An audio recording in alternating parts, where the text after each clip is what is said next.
ことだと思うんですよ。じゃあ父はその母親をどれだけ安心させるかみたいな役割をさせるかみたいなのが役割っていうのを吉本さんはそうだと思うんだけれど、その通りだとそれはヨーロッパにおいてもそういうのは問題いや、ヨーロッパはもうもしって生まれたらすぐ話すから人として育てるっていうのがあれだから、それは今、そういうことは問題になってないと思うんですよ。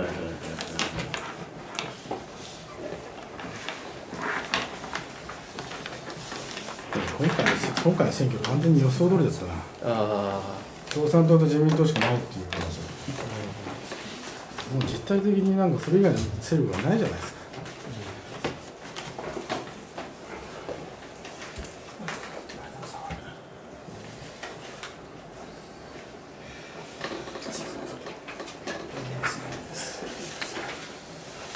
この前の山本さんの条例法規って話を味岡さんにしたら全然なんか分かんないって感じ。この間の話は。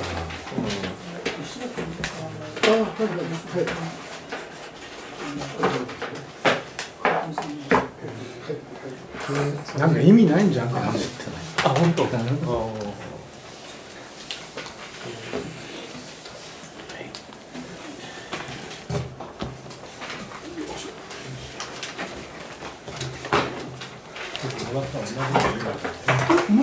いやそれ。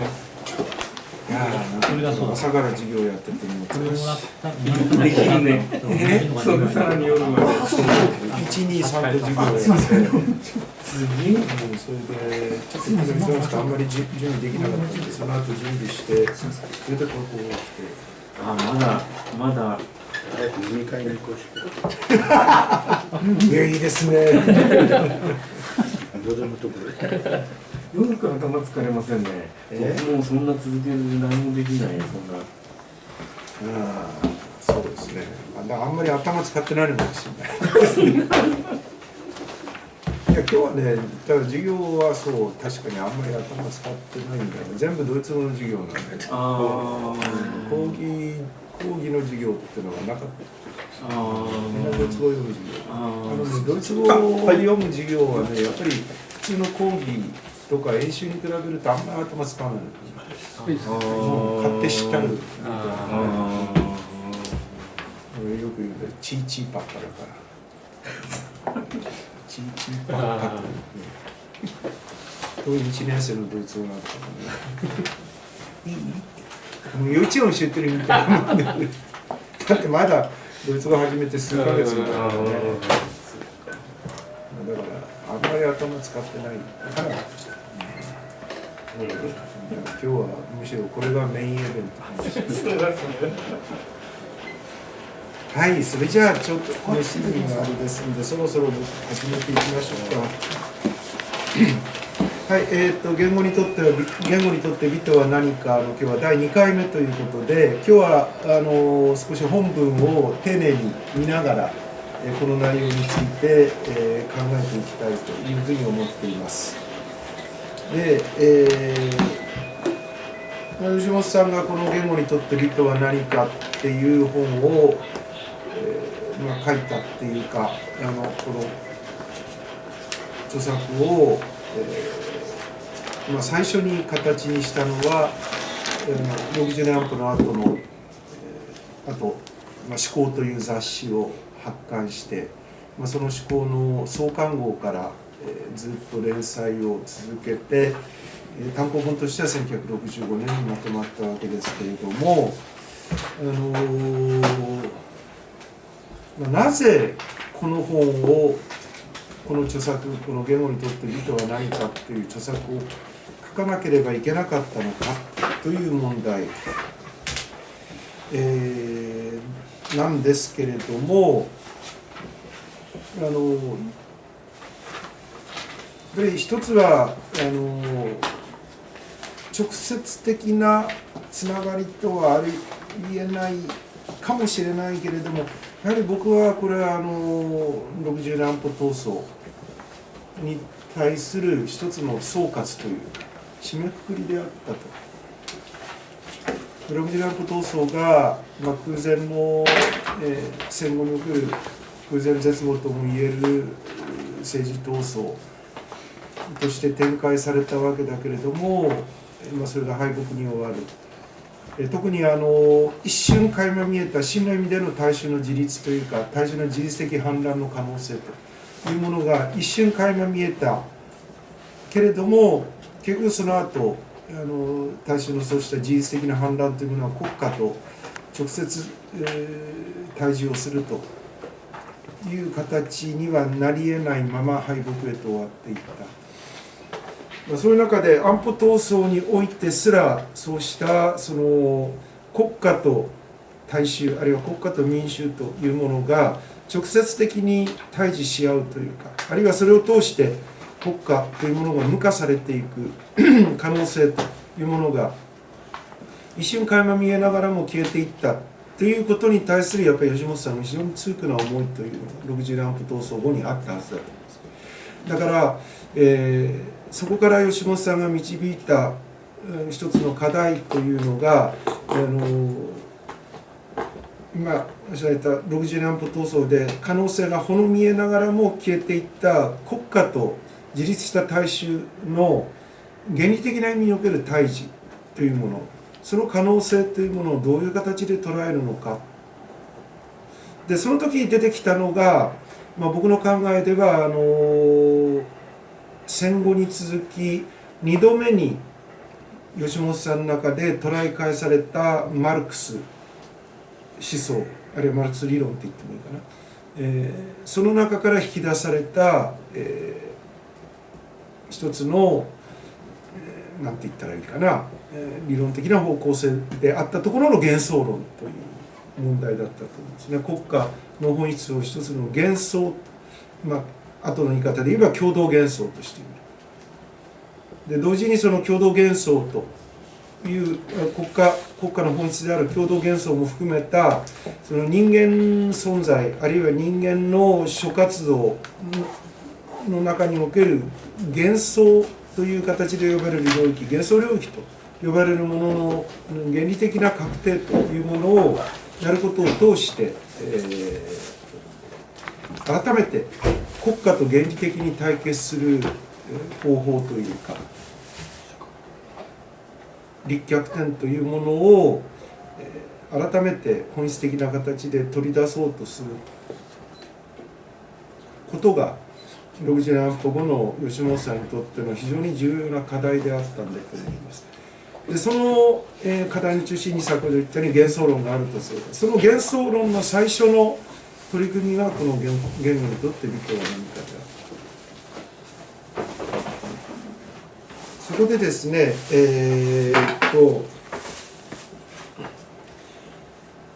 さらに言えばなぜそれが言語という問題からアプローチされなければならなかったのか。皆様もご承知だと思いますけれども、吉本さんの考え方では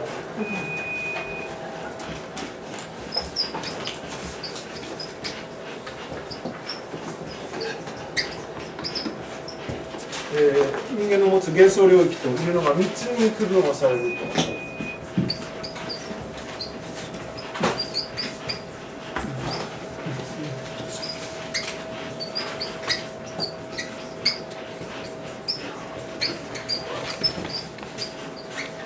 この3つの領域なわけですね。個体幻想あるいは自己幻想という言い方をする場合も自己と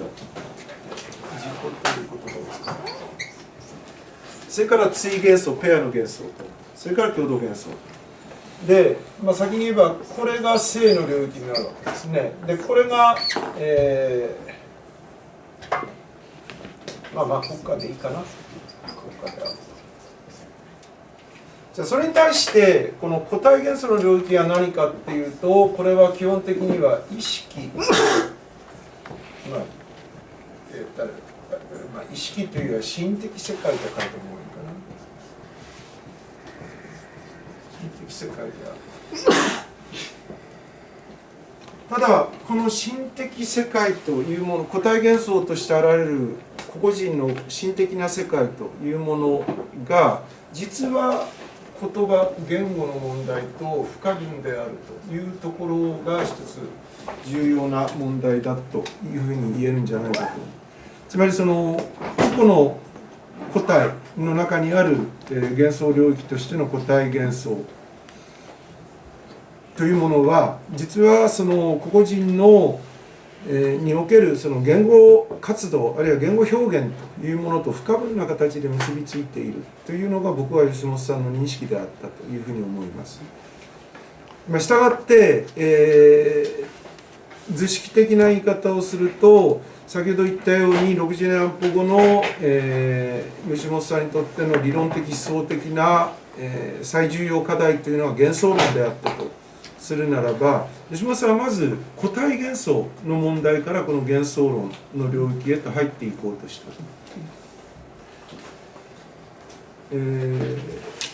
思考ので言えば言語にとって美とは何かを連載しそしてそれが、締めくくられた後今度は心的現象論の連載へとつながっていく。つまり思考において一貫してずっと吉本さんが幻想論として展開していったのは実は個体幻想の問題であった。しかもその個体幻想の問題をまず言語の問題から入っていこうとしたっていうこと、これがこの言語にとって美とは何かっていう著作が吉本さんの仕事の中で持ってる重要な意味じゃないかなと思います。じゃあなぜ個体幻想の領域をいきなり心的世界そのものへのアプローチからではなく言語という問題からアプローチしていこうとしたのか。この点ではやっぱり、序論のところにある文学は言語で作った芸術だといえばっていう言語にとって美とは何かを書く前提として常に吉本さんが繰り返し言っていたのは文学とは言語によって作られた芸術である、言語の芸術であると。でこの立場を普遍的な形で明らかにしようとすることが言語にとって美とは何かっていう本の一番の課題であるということは吉本さんが繰り返し言っていることで、でもこのことは、吉本さんの仕事の流れで言えばこれもまた60年安保闘争の総括の問題とある意味では重なってくるわけですけれども、50年代に吉本さんが展開したいわゆるプロレタリア文学批判の問題、日本のプロレタリア文学が抱え持っていた欠陥というか致命的な誤りというか、その問題を吉本さんは繰り返し、プロレタリア文学批判という形で展開をしてきたわけだけれども、60年安保闘争においてはっきり見えた日本共産党の日本における前衛政党としての立場の失墜というか解体というところとちょうど気を一致する形で、プロレタリア文学そのものを批判することはもはや意味がないと。そうではなく、自分自身が新しい文学のモデル、言語の芸術としての文学のモデルっていうものを作らなければいけないというもう一つの問題意識、これはやっぱりプロレタリア文学批判に対する一つの総括というか、やはりこれも締めくくりであったと。でその2つの流れですね、50年代のプロレタリア文学批判の問題と60年安保闘争の総括の中から出てきた幻想論の課題というものがまず一つに結びついて始まったのが僕は言語にとって美とは何かという仕事であった。それともう一つ非常にこの仕事で特徴的なのは、ここから具体的に入っていきたいと思うんですけれども、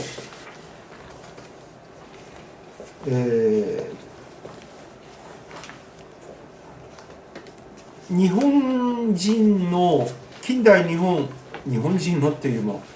近代日本だけじゃないかな、古典から含めてずっと面々といわゆる文学論というものがさまざまな形で展開をされてきた。日本で一番古い文学論って何になるのかな。理論的には夏目漱石じゃないでしょうか。呼吸集とかいや藤原空海だろう。空海の文教批評論かな、あの辺りがあれが8世紀9世紀か、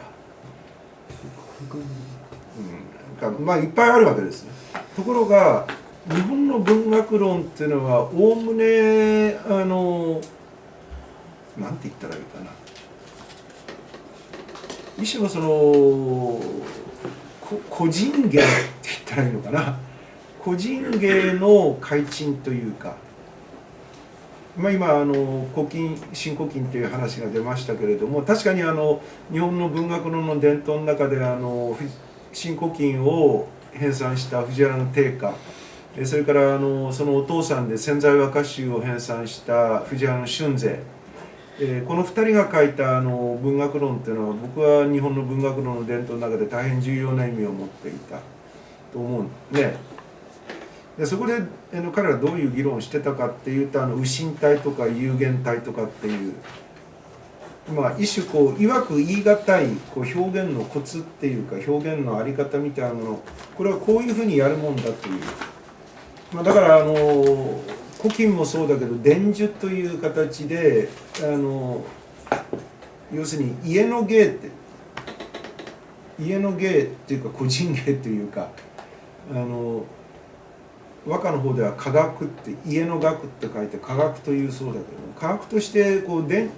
々伝承伝授されていくような形での理論であった、まあ、理論だから、それは本当に普遍的な意味での理論っていうふうに果たして言えるものであるかどうかっていうことも含めて、まあ、極めて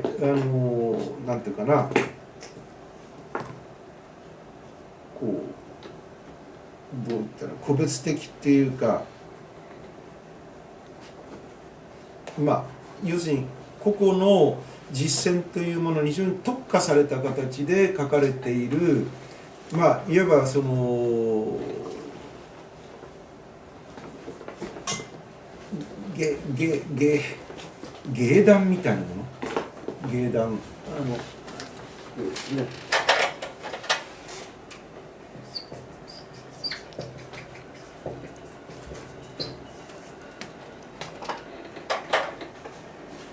こういうのがもうほとんどであったと。そういう日本の文学論の伝統の中で、今ちょっとこれも出ましたけれども、ほとんど唯一の例外だったのが確かに近代に入ってから夏目漱石が、まとめたというか書いた文学論ですね、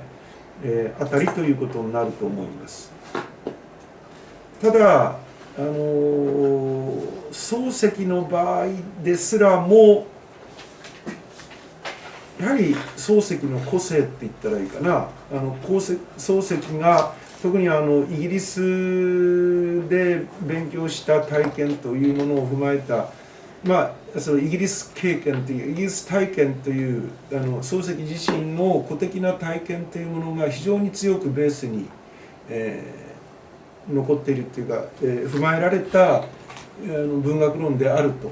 も言えると思うんですね。その内容は非常に面白いし、面白いっていうか、非常に僕はあれ何回か読もうとしたんだけど、どうも読み切れなくて挫折をして、で一つだけ面白かったのは文学論ちらちら覗いていると、どうもイギリス時代に夏目漱石かなりヘーゲルを読んでるんですね。僕一回もうちょっとちゃんとねあれしたら、その夏目漱石とヘーゲルっていうのをちょっとやってみたいなと思ってるんですよね。これはあんまり夏目漱石研究でやった人いないんじゃないかとね、夏目漱石におけるヘーゲルの影響っていうか、ヘーゲルの意味みたいな問題ね、これはちょっと一回やってみたいなと思ってることであるんです。これはちょっと脱線です。でそういう中で吉本さんはこの言語にとって美とは何かにおいて、それまでの日本の文学論なかった一つの立場っていうか視点っていうものを提出、それはその理論的な展開っていうものを当たる限り普遍的なものとして打ち出していく。つまりある個的な経験や芸談やといったようなレベルをはるかに超える形で、一般理論の普遍性という形、ちょうどそれは例えばマルクスの資本論が持っているような理論的普遍性、マックス・ウェーバーのプロテスタンティズムの倫理と資本主義の精神という著作が持っているような意味での理論的普遍性といったようなもの、それに匹敵するような理論的普遍性というものを、この言語にとって美とは何かにおいて、実現させたいというふうに考えている。これは僕は日本の文学論というか文学の歴史と言ってもいいかもしれない。では非常に画期的なことだったんではないかというふうに思っています。で、その具体的な現れというのが、これまた日本の文学論の伝統の中では、ちょっと例を見ない、問題意識と言っていいと思うんですけれども、第一章で言語の本質という問題に取り組んでいる。つまり、まず言語の本質とは何かっていう問題を明らかにしようとするところから、この言語にとって美とは何かっていう著作が始まっているという、これは大変重要な点ではないかと。で、先ほど言いましたけれども、ちょっと触れましたけれども、60年安保闘争を総括し幻想論へと向かうにあたって、僕自身がその吉本さんの中で、その道筋の中で非常に重視したいと思ってたのは第二のマルクス体験だったわけですね。これは思考出版部から最初1964年だったかな、出版されたカール・マルクスという本にまとめられて、で特にあれはマルクス紀行の方だったですかね、第一部。こちらの方が非常に重要なテクストだと思うんですけど、実はこのマルクス紀行における、おいて吉本さんが提起しようとしたマルクス解釈というかな、マルクスの捉え方というのが、実はこの言語にとって美とは何かの、例えば第一章の言語の本質をめぐる議論というふうなものにもさまざまな形で僕は影を落としているというふうに思っています。で、ちょっと具体的に内容に入っていきたいと思うんですけれども、まず第一章の1のところで発生の機構というタイトルが付けられて、言語はどのように発生したのかということをめぐる議論が取り上げられています。そしてそこでまず最初に取り上げられているのがフロイトの議論なわけですね。精神分析入門からの引用があって、でその中で、フロイトは、ちょうど、その引用の真ん中あたりになりますかね。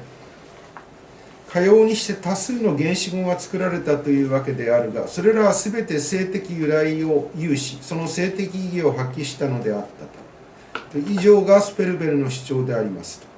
でもしここに素描したことが正告を得ていますならば、確かに夢の象徴的表現を理解する可能性は我々に開けてまいります、開けてまいりますと。直接言語ということではないにせよ、このウプサラ大学っていうのはあれはスウェーデンだったかな、確か、ウプサラのスペルベルという言語学者の、原子語というのは性的な由来を持っているという議論を、フロイトはここで自分のその夢解釈の理論に当てはめようとしている。というのもフロイトの中では夢というのはある種の象徴的表現という意味で言えば言語と類似した一つの表現体なわけですね。でその表現体としての夢、ある象徴的な表現体としての夢っていうものをどのように解読解釈するかということはフロイトの大変重要なモチーフであったわけですけれども、そこに言語の起源は性的なものであるというスペルベルの議論が援用されているというところにこの引用の意味があるんだと思います。でこれを受けて、吉本さんはこう言ってますね。フロイトの方法は本質的な意味で言語感なしには考えることができない。でこうしたフロイトの、夢解釈にスペルベルの性的起源説を援用するというアプローチの仕方そのものにフロイトの一つのその言語の発生をめぐる一つの言語観、あるいはさらに後に出てくる言い方で言えば言語哲学というものが潜んでいるということを、でここでいう言語哲学というのは要するに言語とは何なのか、あるいは言語はどのように捉えることができるのか、そして言語はどのように発生したのかという、いわば言語の起源、あるいは言語の原理、言語の本質的性格といったようなものレベルで、これはある意味では実証不可能な領域になるわけですね。つまりこれこれこうだから、言語はこうだというふうなある種の科学的な実証性によって実証によって裏付けるということがほとんど不可能。これは一つは、その言語の発生というのが人類の発生と同じくらい古いという意味ではもう過去に、ずっと大昔の過去の出来事であってそれを再現することが不可能だという意味で実証できないという面があるし、それから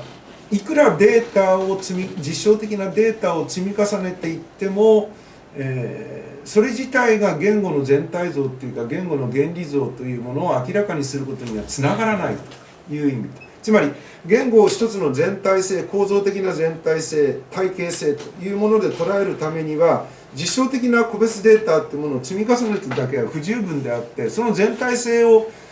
全体性として取り出すための理論的な立脚点というか理論的な立場というものがどうしても必要になってくる。でそれは、ここで吉本さんが言うところの言語観ないしは言語哲学というものにならざるを得ないと。で、例えばフロイトの場合であれば性的起源説というつまり言語表現、人間の言語表現というものはある種の性的欲望というものに根ざしている。これはフロイトの精神分析理論が持っている、性的一元論というかリビド一元論に由来をする考え方というふうに言うことができると思うんですけれども、さあそのことも含めて、見ていくときに大変重要な吉本さんのこの言語にとって美とは何かの議論を考える上で重要な問題提起がその後出てきます。それは、今言ったような意味での言語観あるいは言語哲学には大きく2つの傾向が存在をする。僕の持ってるこれ初版のテキストですけれどもでは14ページになりますけれどもフロイトの引用があった、ちょっと後の方になります。最も大きな違いはという言い方で始まる段落のところですね。最も大きな違いは人間だけが言語を持つという考え方は人間のある本質力と言語との間の一つの関係があるという見解を暗示しているということである。で人間以外の動物も言語を持っているが発達した言語を持つのは人間だけだという考え方、人間が人間に近似した動物から進化した集団と労働の様式を持つようになったとき、社会的交通の手段としての言語も進化した様式を持つに至ったのだという見解を暗示しているということである。ここには何らかの意味で言語の発達を社会的交通の進化に結びつける立場が含まれている。つまりその言語観というところで見たときにまず非常に単純化して言えば言語というのは人間に固有なものであると、人間にとって本質的なものであり人間だけが持ち得るものであるという、考え方。それからもう一つは、動物にも言語の原型みたいなものはあるけれども、人間の言語というのはそうした動物たちも持っているような初歩的な言語に比べて、極めて高度に進化した言語である。ただしそこでは動物と人間の違いというのは言語に関して言っても相対的なものである。だから相対的な違いというものを埋めるのがここでいう進化という。でその進化の具体的な内容というのが、ここの言い方で言えば社会的交通という言い方になるわけですね。つまり人間が、集団で、労働をし、社会というものを作りで、そしてその社会の中におけるさまざまな交通コミュニケーション、というものを高次化していったということが進化だとすれば、その進化と並行する形で言語も動物の言語から人間の言語へと進化していったんだという。さて、この2つの考え方じゃあこの2つの考え方で言語、2つの考え方を通して言語というものを考えていくときに、じゃあ前回お話ししたこととも若干関わるんですけれども、この背景にあるのは言語というものをどのように捉えるかということに関する一つの本質的な立場の違いというか、本質的な立場の相違の問題というのが僕はどうも潜んでいるんじゃないかというふうに思っています。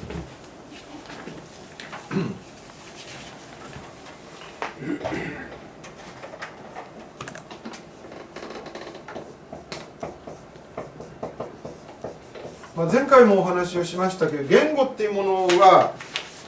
もちろん何かそれだけでいきなり真空状態の中に存在するもんじゃないよね。言語に対応するのはこれ何て言ったらいいんだろうな。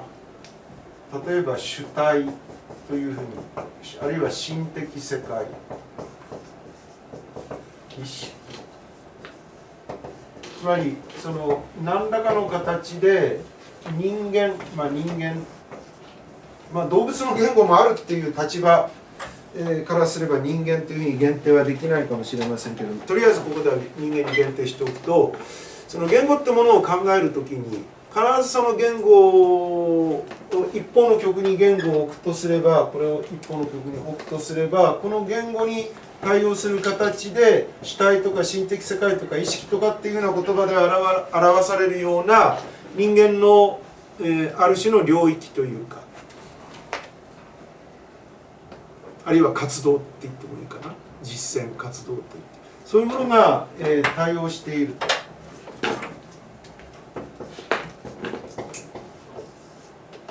問題はここでこの言語と人間の例えば主体という要素、これ主観と言ってもいいかもしれないですね。主観と言ってもいい。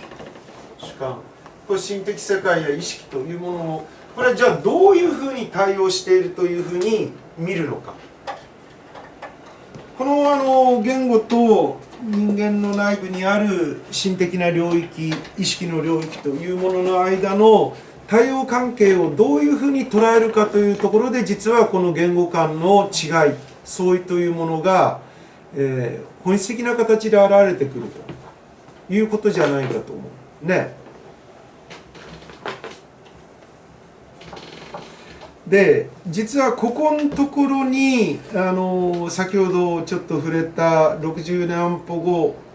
カール・マルクスという著作、特にこのカール・マルクスの第一部であるマルクス機構において展開された吉本さんのマルクス認識というものの中身の問題が非常に深く関わってくるんだと思います。それでこれ、自分の書いた本でちょっと恐縮なんですけれども、この中で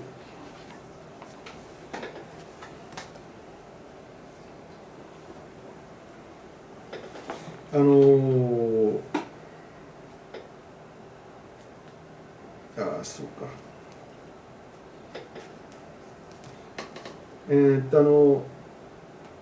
吉本さんはこの中で経済学哲学思考、マルクスの経済学哲学思考の中から2箇所引用してるんですね。で、一つは、阻害された労働、経済学哲学思考の阻害された労働の章にある人間の普遍性は実践的には自然や社会への働きかけという意味では、まさに直接的生活手段である自然についても、また彼の生活活動の材料対象道具である自然についても、全自然を彼の非有機的肉体にするというその普遍性の中に現れる。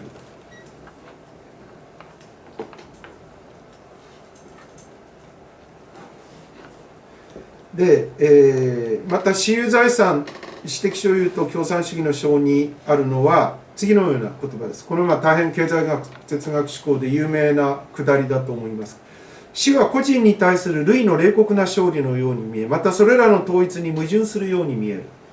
る。しかし特定の個人とは単に一つの限定された類的存在に過ぎず、そのようなものとして死ぬべきものである。でこれを受けて、吉本さんはカール・マルクスの中でこのように言っています。全自然を自分の非有機的身体、自然の人間化と成し得るという人間だけが持つようになった特性は、逆に全人間を自然の有機的自然たらしめるという反作用なしには不可能であり、この全自然と全人間の絡み合いをマルクスは自然哲学のカテゴリーで阻害または自己阻害と考えたのである。でこれを市民社会の経済的なカテゴリーに表彰させて労働する者とその生産物との間、生産行為と労働を働きかけることとの間、人間と人間の自己自身の存在の間について拡張したり微分化していっても、その根源には彼の自然哲学が潜んでおり、現実社会での阻害概念がこの自然哲学から発生していることが疑うべくもなる。ところで死んでしまえば少なくとも個々の人間にとって全自然が彼の非有機的身体となり、そのことから彼の方は自然の有機的自然になるという阻害の関係は消滅するように見える。そして確かに個人としての彼にとっては消滅するのだ。しかし生きている他の人間たちの間ではこの全自然と人間の関係は消滅しない。これを市民社会の経済的カテゴリーである人間と人間の関係、人間と自然との関係に表彰したとき、現実的な諸々の問題は社会が変われば変わってしまうし、社会的に消滅させようとすれば消滅するが、自然と人間の存在の間では変わらないのである。自然哲学のカテゴリーで死によって消滅するように見える自然と人間との間の疎外関係の矛盾を彼は個と類の関係として切り抜けるのである。非常に難しい議論であると思うんですけど、この問題が実は言語とこれの間の関係をどう捉えるかっていう問題にもそのまま出てくると。つまり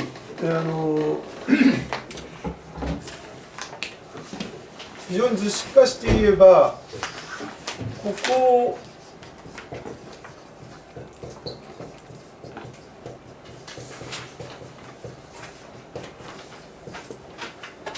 そういう人間の内部にある主体や主観、あるいは心的世界、意識、精神というふうな言い方で表される人間の内部世界、後の言い方で言えば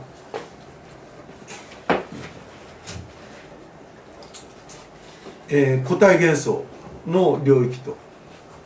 この個体幻想の領域というものと言語の領域というものの関係を阻害という形で、これはもうちょっと別な言い方をすると外貨表出っていうふうな言い方で、後の言い方で、自己表出という概念が後で問題になりますけれども、自己表出の表出という問題、とも絡んでくる。つまり内にあるものが外へ出ると、内にあるものが外へ出ていくという運動の形の中で言語というものが、具体的に表現されていくという、現実化されていくという。でこれについては言語にとって美とは何かに戻ると、ドイツイデオロギーの、引用がありますね、その後のところ非常に古い版の引用でね、これ有物論研究会の訳っていうのはこれ戦前に出てた、岩波文庫の戦前に出てた、訳ですね。でここでね、やっぱり例えば、私の師匠であった広松渡とか、それからフランスのルイ・アルセールなんかはいわゆる経鉄走行と土井出の間の断絶説というのを唱えてきたわけですね。ここで大きくマルクスの立場が変わったと。端的に言えば、マルクスは経鉄走行からドイツイデオロギーへの移行期において疎開論の立場を捨てたというふうに、一般的には言われて、広松さんやアルセールは主張して、そういうもんだというふうに考えられてきたんだけど、でもね、この吉本さんがこの土井出を引用した、端的に言えば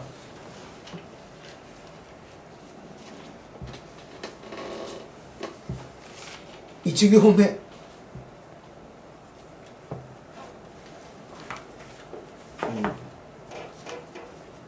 まあ1行目だけじゃないかな。精神は元来物質に疲れていると。だから、要するにそれで、これとここで言えば心的な世界という人間の内部世界というものは実はそれ自体として存在しているわけではなくって、実はその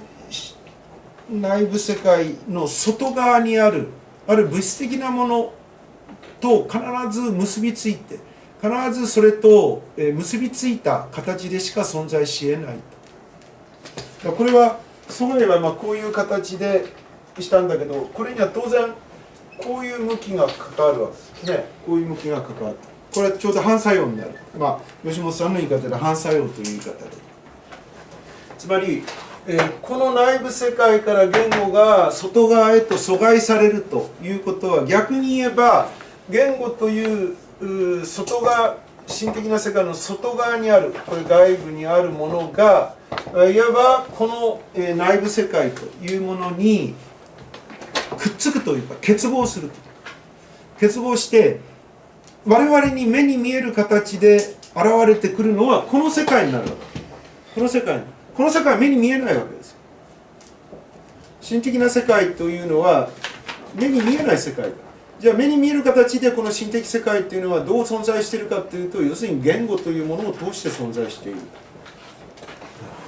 でこの土井出のこの一節が吉本さんによって引用されている意味というのはそこにあるんだと思う。ね。で、4行目と、言語とは他人にとっても私自身にとっても存在するところの実践的な現実的な意識であり、また意識と同じく他人との交通の欲望及び必要から発生したものである。この辺大変微妙な言い方なんだけど、吉本さんはおそらく考え方としてはここには経鉄、先ほど引用した経鉄走行の疎外論の立場とこの土井出の立場の間には断絶はないと、一つの中につながっていると。むしろここでも土井出のドイツイデオロギーにおけるマルクスの言い方の中でも、内部にある世界というものが外側にある物質的なものと結びつく必然性を持っている。でその結びつき必然性を持っているっていうのは、形を変えて言えば内部世界というものが阻害を通して外部世界へと外から表出されるっていう言い方と、本質的には矛盾しないという。と同時にそれには反作用があって、外部世界というものがいわば内部世界にくっつくことによって、いわば内部世界を何て言ったらいいんだろう、代理するっていうか、代わりに内部世界それ自体を、いわば代理表彰するというのかな、具体化する、現実化するという。だから何度も言うように一般的にこの二元論になってるんだけど、実は我々にとって具体的に存在しているのはこちらの側である。でこちらの側であると、この世界が具体的に存在するのはこの言語の世界においてである。じゃあそれをどう見るかっていうと、この阻害というここから内から外へという運動と、それから、これ仮に言えば現実化というふうにしておきましょうか、実践化と言ってもいいかもしれないとしての、この外側にあるものが内側へと結びついていくという、この王冠っていうか反対を向いた2つの運動の、関係の中に、言語と心的な世界というものの関係というもの、本質的な関係というものを見ることができるのではないかということ、それがここでドイツイデオロギーが引用されている意味であり、と同時にさっき言ったようなそのカール・マルクスの、中で吉本さんがマルクスから取り出した問題というのが、実はこの言語にとって美とは何かの言語観というものの背景にもなっているということだと思うね。だからこの図式で、これは先ほどの、言い方で言えば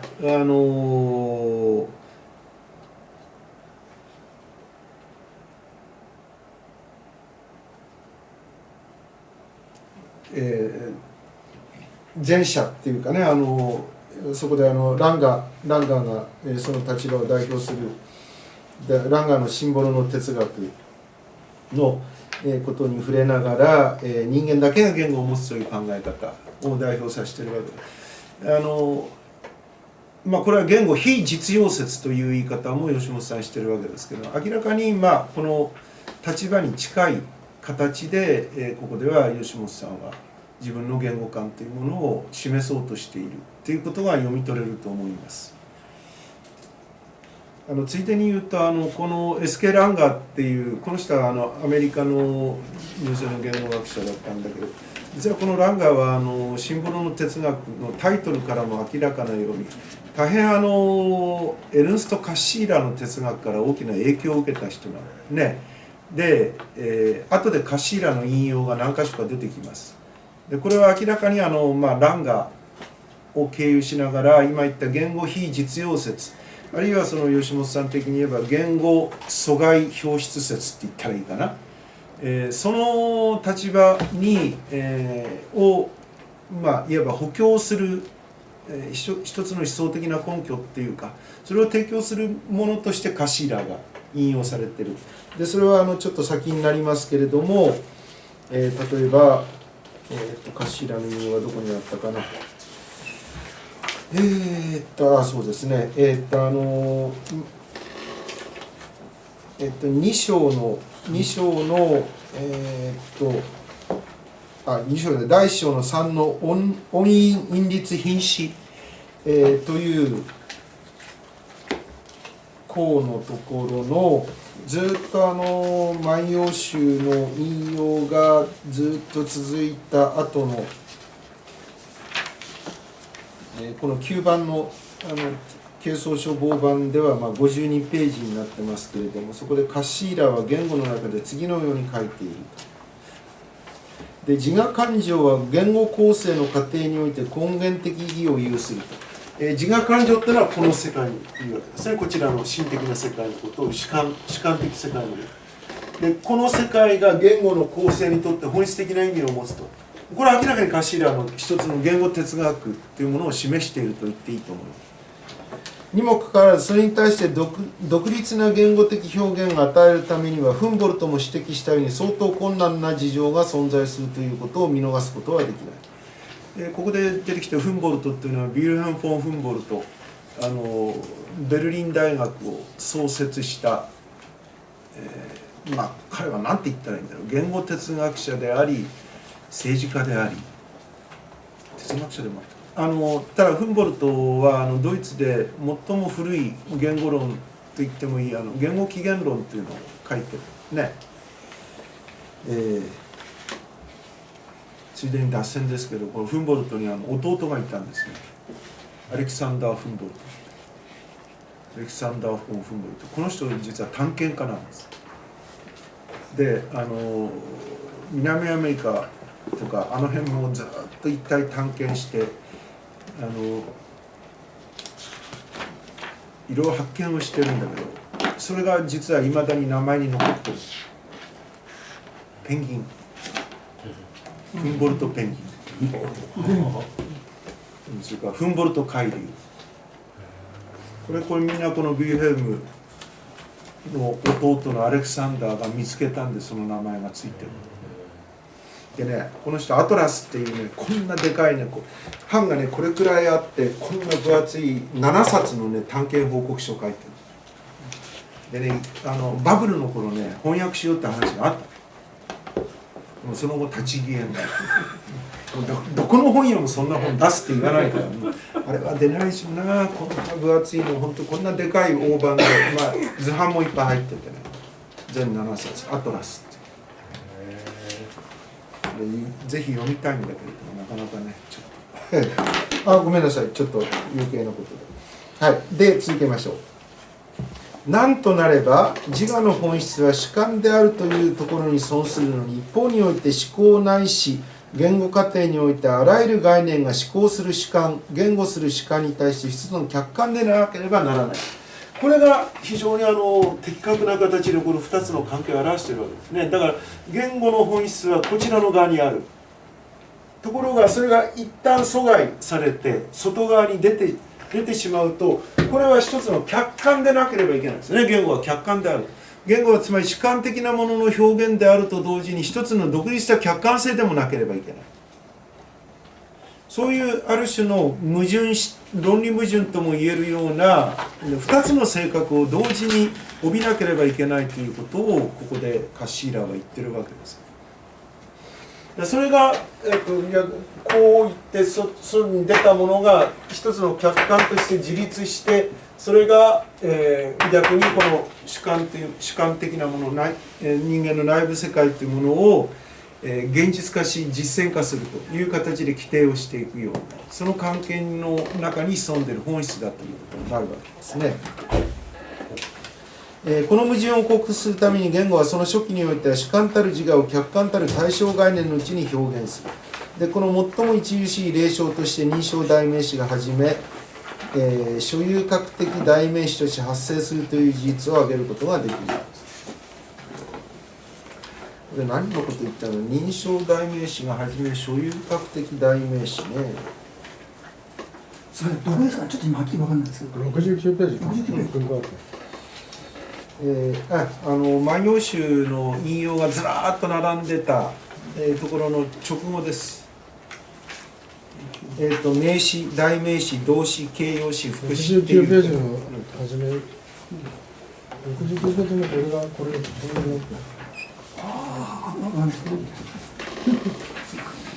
ちょっとごめんなさい、ページ付けがね、どうしても違っちゃってるんで、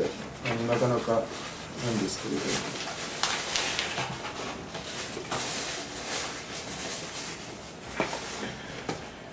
はい、という形で、まずここで問題になるのは、一つ吉本さんの言語観、あるいは言語哲学として見えてくるのが、言語と心的な世界の関係というものをこういう形で阻害とその反作用という関係から捉えようとする視点というものを、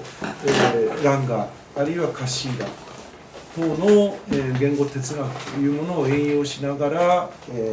明らかにしようとしているということがまず一つ確認できると。でそのことは逆に言えばその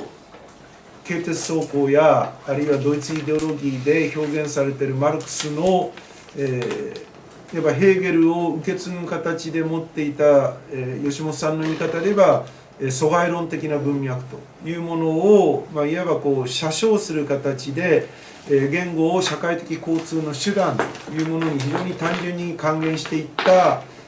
ソ連言語学理論というかスターリン主義的な言語学理論というものに対する批判という意味合いを込めてそこで言ってるわけですね。でその上で、先ほど言ったそのドイツイデオロギーの引用がありますね。ドイツイデオロギーの引用があって、その後ソ連の、ブイコフスキーのソビエト言語学、これももう今誰も知らないような人だけど、ブイコフスキーなんて僕も知らないですよね。の引用があった後、このブイコフスキーの引用を踏まえる形で吉本さんはこういうふうに言っていますね。ブイコフスキーの引用したフォイルバッハ論、これはドイツイデオロギーの中のマルクスの、先ほどのくだりですね。精神は元来物質に疲れているという。で言語の発生について言い換えれば、人間は現実的意識としての音声表出を人間的な意識の自己表出として行うようになったとき、初めて自分を動物と区別し始めたということをたやすく導き出せたはずである。人間は現実的意識としての音声表出を人間的な意識の自己表出として行うと。だからここで具体的にここの部分というものを音声表出、それがこの意識の世界の自己表出として行われる。だから音声表出というのはこれはもちろん物質的なものなわけですよね。これは物質である、物質的と。でもこの自己表出っていうのはある意味では精神的な、ある意味でっていうのは本質的に言えば精神的なものなわけですよね。精神的なものとしてある。だから音声表出、物質的なものとしての音声表出に精神的なものに属するところの自己表出というものが結びついていったときに、ようやく現実の言語というものが、誕生するんだというこ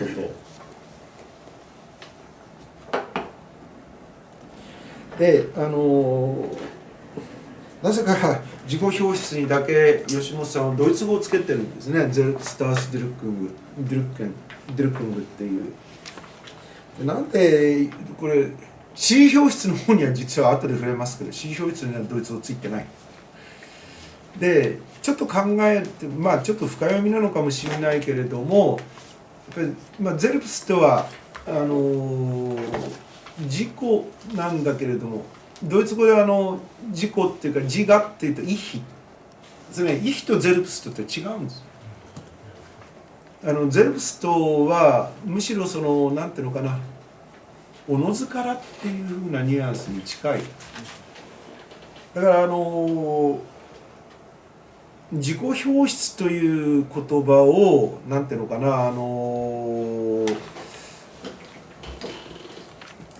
積極的意思的なこの表現っていうふうに考えるんではなくてむしろこの間も言いましたけどむしろ自動表出っていうふうに言い換えてほしいっていうことを実は吉本さんは、何度か言ってます。だからここでいうゼルプスって言葉を使った意味というのはこれが何か非常に意思的に能動的な形で自分を強烈に表現するという意味でこの自己表出の自己という言葉を理解されては困るという意味合いを意味を表したいがためにドイツ語のゼルプスという言葉をここにつけたんではないかなというのが一つあります。でそのこととも関連しますけれどもアウス・ドゥルックングってこれはドイツ語のアウス・ドゥルッケンという表現するという言葉から来てじゃあアウス・ドゥルッケンでこれは英語のエクスプレスも同じなわけですけれども要するにギューッと例えばあれですね大福をギューッと握りしめるとブチューって中からあんこがはみ出すとかこれがアウス・ドゥルッケンエクスプレスギュッと大福を握るとブチュッとあんこが内から外へ飛び出してくるこれがアウス・ドゥルッケンなんだね。だから内にあるものがブワーンとじゃあそこでギュッと握りつぶす力っていうのはどういうふうに働いたのかっていうとそれが自己表出を促す人間の内部世界における表出意欲というか何事かを表現する、これについてはエンゲルスの言葉がありますね。その後で何事かを言わなくてはならぬまでになったという言い方はエンゲルスの引用のところに中に出てきますけれどこの何事かを言わなくてはならぬまでに人間の内部世界における意識というものが表出への意欲というものが意識の世界の中で内部世界の中で高まっていったということこれが大福をブチュッと握りつぶす力つまり内にあるものを外へと押し出す力として働いていく。だから自己表出という言葉はおそらく2つの意味今の2つの意味を重なった形で含んでいるんだと思うんですね。つまり人間の内部において何事かを言わねばならぬまでに意識の表現意欲というものが高まっていったということでその結果として内にあるものが外へといわば押し出されていく、それが阻害ということであるいは外貨表出ということになるわけだけれどもそれこそが言語の起源であると。その時そこで働く力あるいはプロセスそれ全体をここで吉本さんは自己表出という言葉でつまりおのずから内にあるものが外へと押し出されていく過程というものがあってこれが言語の起源になるんだけど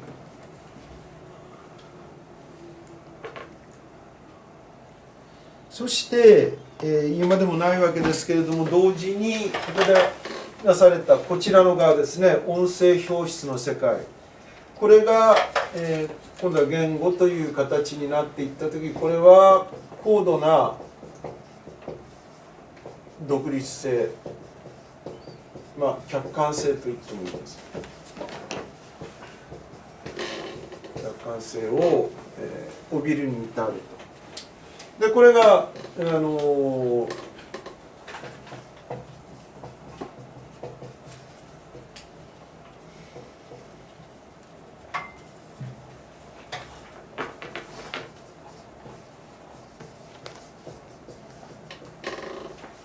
具体的にはさまざまな音韻の体系というものを形作っていくわけですよね。日本語で言えばあいうえおかきくけこっていう音韻の単位がさまざまな形で組み合わされて語というものができ、でそれが、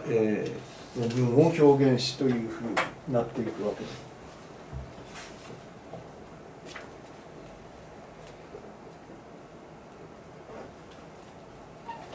でそれを大変よく表している言い方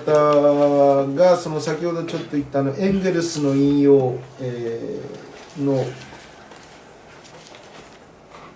後のところになりますかね。ちょっと僕この9番のページ数でいうと21ページになりますけれども、文庫版ですと何ページになりますか。エンゲルスの引用があったちょっと後のところになります。この人間が何事かを言わねばならないまでに至った現実的な予見と、その予見に促されて自発的に言語を表出することとの間に存在する線理の形態を言語の自己表出ゼプスト・ドゥッケンとして想定することができる。自己表出は現実的な予見に促された現実的な意識の体験が累積して、もはや意識の内部に幻想の可能性として想定できるに至ったもので、ここで実は幻想という言葉が初めて出てくるわけですね。もうこの幻想は言うまでもなく、先ほど言った言い方で言えば個体幻想を表している。ここでいう幻想の可能性っていうのは、もうちょっと正確に僕の理解で言うと、その幻想の領域が一つの自立した領域として確立をされるという意味だと考えていいと思います。意識の内部に幻想の領域というものが自律的なものとして確立する可能性として想定できるに至ったと。でこれが人間の言語の現実離脱の水準を決めるとともに、ある時代の言語の水準の上昇度を示す尺度となることができる。で言語はこのように対象に対する指示と対象に対する意識の自動的水準の表出という二重性として言語本質を成していると。自動的水準という、これが先ほど言ったむしろ自動表出という言い方の方が適切であるというふうに吉本さんが言ってた根拠にもなる。だからゼプストなわけですね。おのずからという。だから自分が意識的に能動的にこうだというふうに表現をするという意味で自己というものを捉えるんではなくて、おのずから自動的にこうならざるを得ないという意味合いでむしろ、取るべきであるということが、その自動的という言葉で表されているんだと僕は考えることができると思います。さあここでね、もう一つ、問題が出てきていると。それは一つは、人間の言語の現実離脱の水準を決めるとともに、ある時代の言語水準の上昇度を示す尺度。おそらくここでこの言い方の中に吉本さんが言語にとって美とは何かでやりたかった問題意識の非常に重要な核の部分っていうのが現れていると思うんですね。それはその言語の表出っていうか表現の水準というものが時代ごとに大きく変化をしていくと。言語学者が唱える言語の本質っていうか、言語とはこういうものだっていう議論にはこういう変化、表出水準の変化っていう問題意識はほとんど存在しないと。語彙の変化であるとかね、形態変化っていうのはもちろん言語学者も問題にします。時代ごとにね、言葉がどういうふうに変化をしていったか、形態がどのように変わったかあるいは用法がどういうふうに変わったかと、そういうものを歴史的にその変化を追っかけていくっていう研究はもういくらでもあるわけだけど、ところが言語学者はそれぞれの言語の表出水準の変化という問題意識はほとんどと言っていいほど持っていないと。でむしろここで吉本さんが一番やりたいのはその変化というものを、表出水準の変化、例えば万葉集のね引用があるわけですけれども、何でもいいですね。ここに出てきてる万葉集いっぱいあって、どれ取り上げるかなんてもうあれだけど、私がここの中で引用されてるんで多分一番好きなのは大津の巫女の「桃津と言われの意見なっかもも今日の耳手やまた帰り雲隠りなんだ。桃津と言われの意見なっかも今日の耳手やなっかもおだったかな、もだったような気がするけど、今日の耳手や雲隠りなんと歌ですけど、例えばこういうこの歌が作られたのが680年頃になるのかな。天武天皇が亡くなって、その後持統天皇が即位した時に、持統天皇が、自分の息子であった草壁の巫女が天皇になるのにとって邪魔なライバルになるということで、大津の巫女を冤罪にかけて処刑してしまった。その時に処刑される時世の歌として作られたのはこの歌。昔から伝わっている「いわれの池で泣いてるカモ」も、今日最後に、今日見るのは最後で雲隠りなん死んでいくとのだ自分はという、そういう歌ですけれども、例えばこの歌と、それからちょっと後の方になりますけれども、2章の第2章の言語の誕生の、意味のところに引用されている括弧3、清岡武之、詩人の清岡武之の詩の一節が引用されてますね。朝、君の肉体の線の中の透明な空間、世界への逆襲に関する最も遠い微風との戦いという。もちろん1000年以上の時間を隔ててから当然といえば当然なわけですけれども、その万葉集の中の「桃津と言われの意見なっかも今日の耳手や雲隠りなむ」という、和歌と、それからこの現代詩というべき清岡武之の詩の一節「朝うんぬん」という、この間ではもう全くと言っていいほど表現が違うというよりも表出の水準が違っているわけですよね。同じ日本語で書かれた詩歌の表現であるということはできたとしても、この間にはそれこそ目もくらむような表現水準、表出水準の、あるいは表現意識のって言ってもいいかもしれない、そういうものの目もくらむような隔たりというのが存在する。じゃあこの隔たりっていうのはどう考えるのか。繰り返しになりますけれども、これは例えば語彙の形態変化とかね、あるいは用法の変化であるとか、そうしたものによっては説明できないわけですよ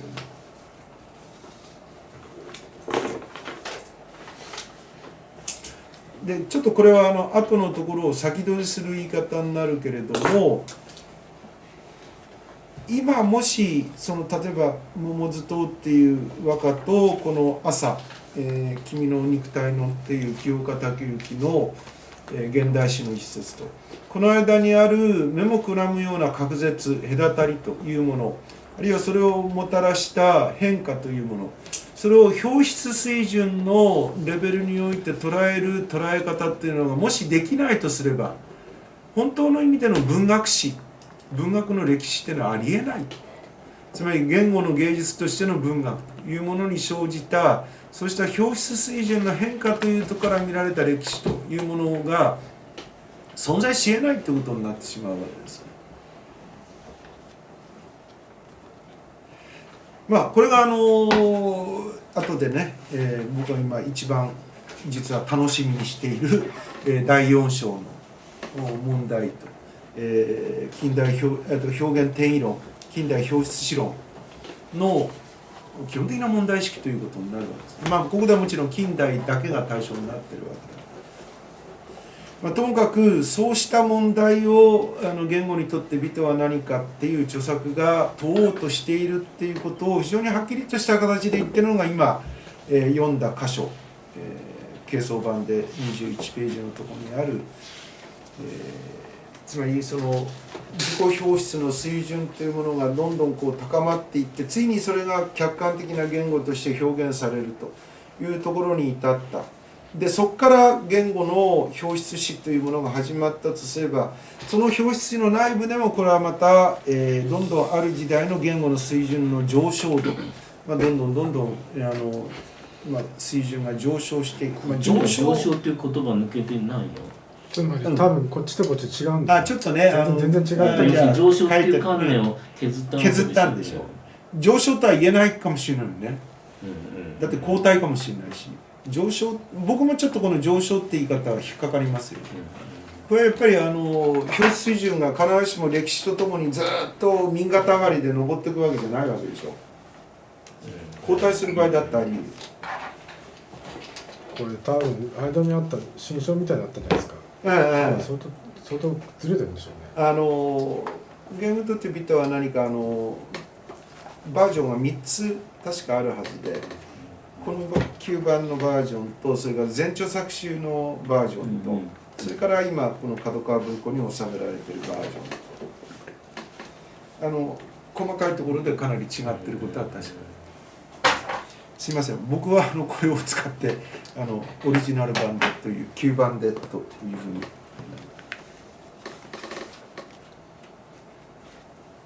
はい、さあそこで実はもう一つの問題というのが、こうした言語間、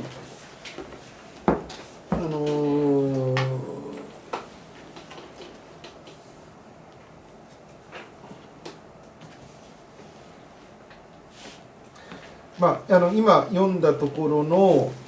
次のところ、つまり進化の特性という2の至るところまでのその最後の下りのあたりですね、今読んだところから続きのところ、このあたりが大変僕は吉本さんの言語観というものをよく、表現しているところなんではないかというふうに思います。例えば言語の発生について2つに大別され、またいずれかを混交している見解群は言語の本質からその実用性と自発的な表出のいずれかを切り取り、その断面を拡張してついに対照的な悲願に到達していることが問題であると言っているところ、それから人間的意識の自己表出はそのまま自己意識の反作用であり、それはまた他の人間との人間的意識の関係づけであるというふうな言い方。さらにはもう一つ決定的なのがその先で、例えば狩猟人がある日初めて海岸に迷い出て広々と青い海を見たとする。人間の意識が現実的反射の段階にあったとしたら、海が視覚に反映した時のある叫びをうならうと発するはずである。また触りの段階にあるとすれば、海が視覚に映った時、意識がある触りを覚え、うならうという有節音を発するだろう。この時、うという有節音は海を器官が視覚的に反映したことに対する反映的な指示音声であるが、この指示音声の中に意識の触りが込められることになる。でまた、狩猟人が自己表出のできる意識を獲取しているとすれば、うという有節音は自己表出として発せられて、眼前の海を直接的にではなく象徴的記号的に指示することになると。こういった言い方、一連の言い方を踏まえて出てくるのが2のところに出てくる、図ですね。2のこの進化の特性、第一段階、音声反応と場が直接的に結合すると。次は指示物と行動的音声の相関と。でその後これは多分オグレン・リチャーズの三角形を踏まえた言い方になって、特に思想あるいは指示というのが上に来て、象徴と指示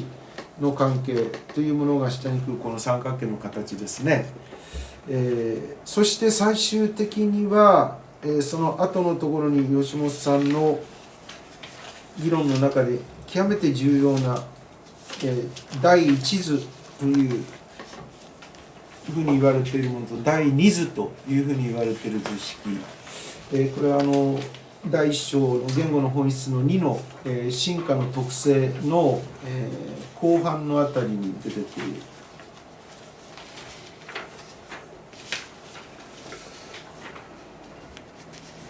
後半というか真ん中ぐらいですかね。この図ですね。意識があって、現実対象があって、ここに有節音がある。この三角形の関係というもの、これをその意識が現実対象に向かうこの方向というものを指示対象という。でそれに対して音声に向かって現実対象がその音声との関係で、だからこの上へとせり出している部分のこの幅というのが自己表出の水準というものを表すと。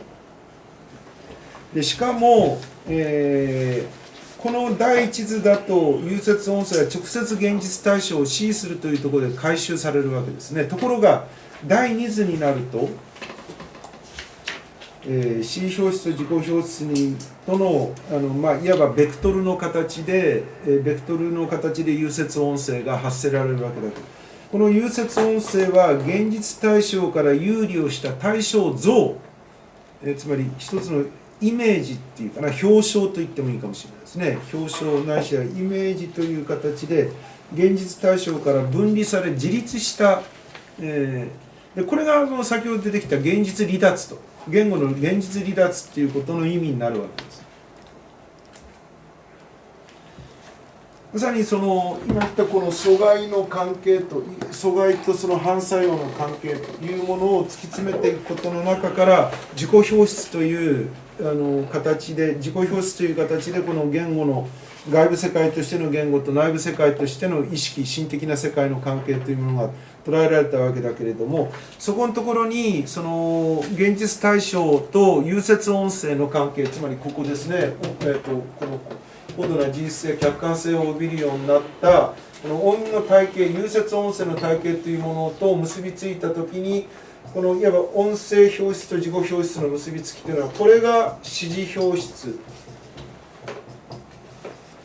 そしてこの自己表出へと、この2つの契機の結びつきという形に、必然的になっていくということで、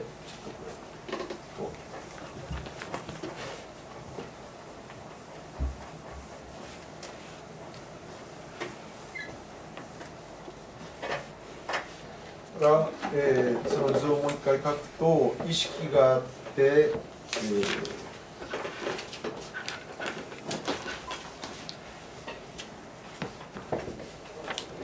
現実対象、これが、対象像と、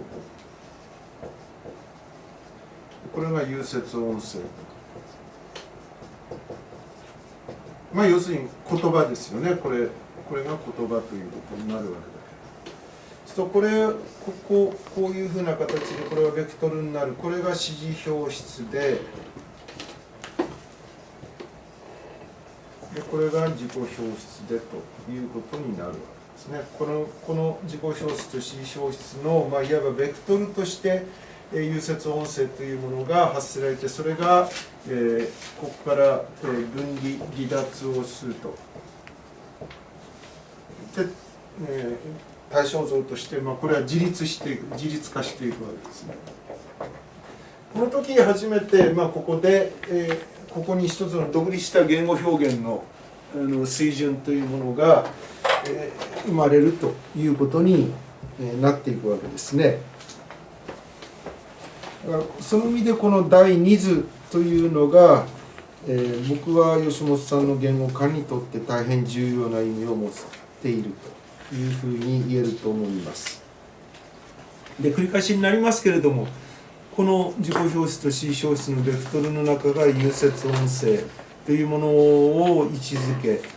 そしてそのことを通して意識と有節音声、言語と意識と言語と現実対象の三角形というものの関係をこの指示表出と自己表出のベクトルの形で捉えていくというところにこの吉本さんの言語観の一つの本質的な契機と要素というものエレメントというものを見ることができるのではないかというふうに思っています。さあそこでですね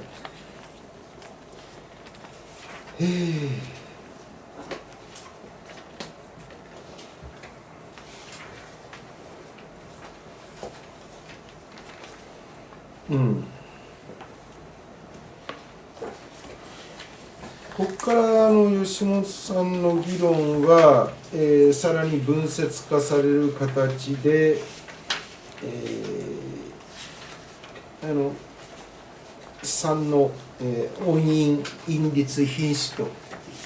この心表出と自己表出というその言語有節音声に結実していく言語の表出の在り方表出構成構成というものをさらに細かく音韻韻律そしてさらに品詞ごとの性格というふうなものから捉えようとする見方へといくわけですけれども、ここのところでもう一つ言語にとって人は何かの言語観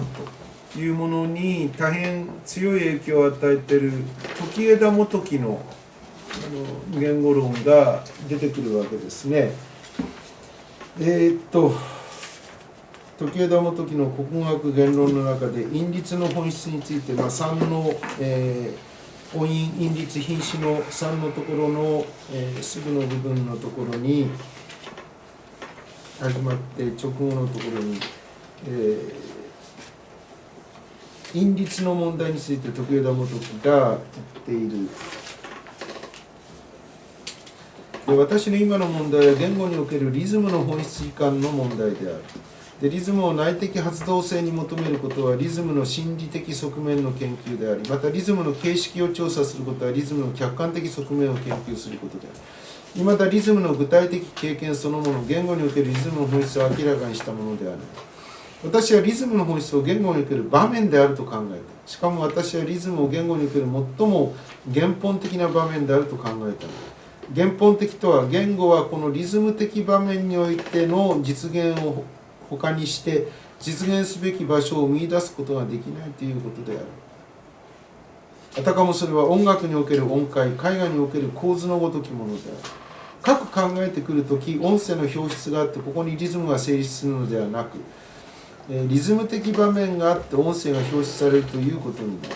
音声の連鎖は必然的にリズムによって制約をされている。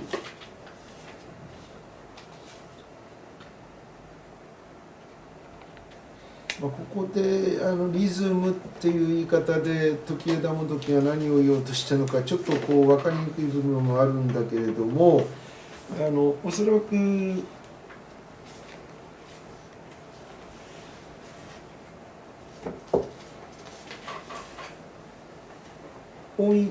ある音有節音というものが何らかのど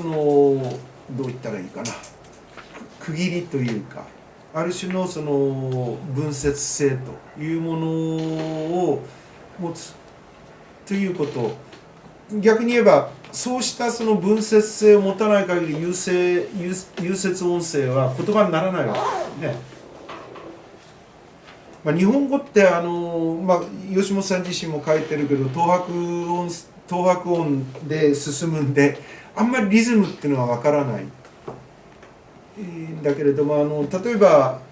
ドイツ語とか英語とかヨーロッパの言語だと実はこのリズムっていうのは多変言語の要素として重要な要素で、例えば詩を書くときに必ず詩人はある決まったリズムと韻律のリズムというものを踏まえた形で、詩を書いてるわけですね。例えば代表的なケースとして、そうですね、何を挙げたらいいかな、ヤンブスとか、ダクトゥロスとかっていったギリシャ由来の韻律の例えばタンタータンタータンタータンターとかタンタータータータンターターターとこういうリズムというものを通して言語というものを構成していく。が構成されているということは、ギリシャ語以来のヨーロッパの言語的な伝統の中ではほとんど自明な事柄である、ね、ちょっと日本語はそういうリズムははっきりしない、アクセントがはっきりしないというところがあって分かりにくい部分があるんだけど、多分だからタンタタンタ、例えばタンタタンタというふうな、あるいはタンタタンタか、それからタンタンタンタンタンタンタンタンタンなのかっていうふうなことの中に言語の発生の一番原型的な場面というものが存在をするんだっていうのは、ここで時枝が言おうとしている問題だと思うね。で、そのことをさらにね、時枝元樹は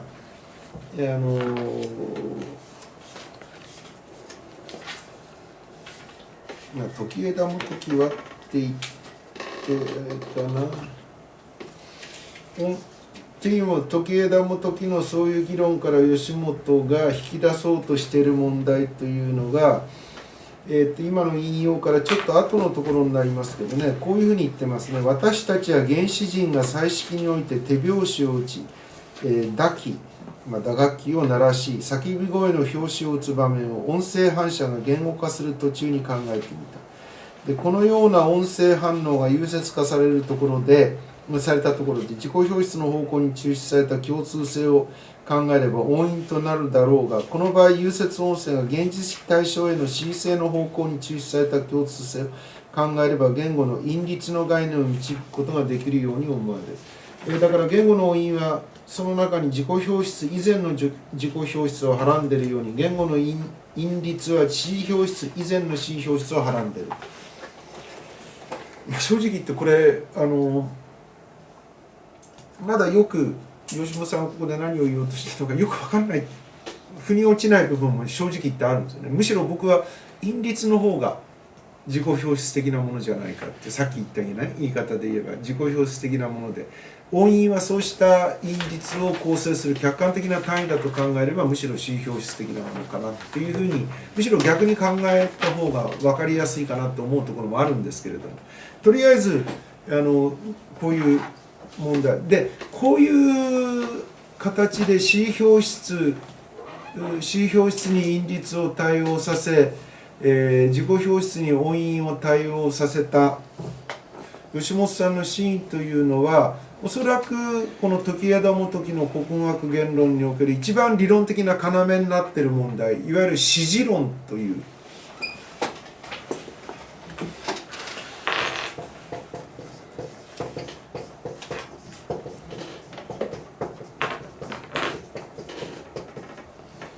これが時枝言語学の時枝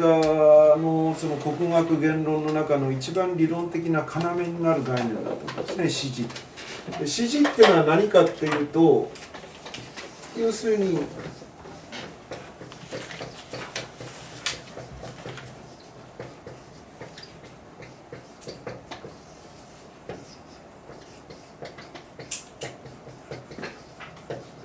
むしろ逆に考えた方がいいくらい、この時枝元樹の詩事論というものを通して吉本さんは言語というものを詞表出と自己表出の二面性、二重性から捉えるという発想を獲得したっていうふうにむしろ考えた方がいいのかもしれないんです。つまり詩、日本語の言葉、日本語の中の品詞にもつながる意味でのそれぞれの言葉っていうものが、詞表出的な性格を強く持つ詩と呼ばれる言葉と、それから自己表出的な性格を強く持つ字と呼ばれる言葉と、これに大雑把に2つに分類することができると。これもちょっと脱線なんですけどね、世界の言語っていうのは大雑把にこれ3つの種類に分類することができるというふうに言われています。粘着語と屈折語と孤立語という。で、粘着語ってのは何かっていうと、ほとんど変化をしない語幹の部分に、さまざまに変化をする、語尾がついて、でそれによって文が構成されていくというような、だからくっつくわけですね。じゃあそこで何と何がくっつくかっていうと、要するに時枝的にはこれとこれがくっつくわけです。だから時枝の理論っていうのは明らかに粘着語としての日本語の構造的な特性というものを踏まえて出てきた言語論だという。だから例えば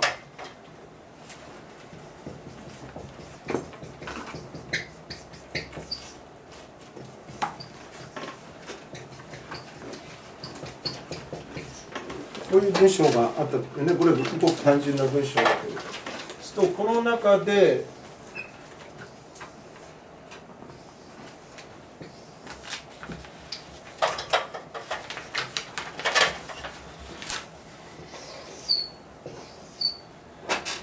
赤でくくったところが死になるわけですね。赤でくくったところがこれが死で、それに対して、このオレンジでくくった「和」とかにここがこれが字になるわけです。そして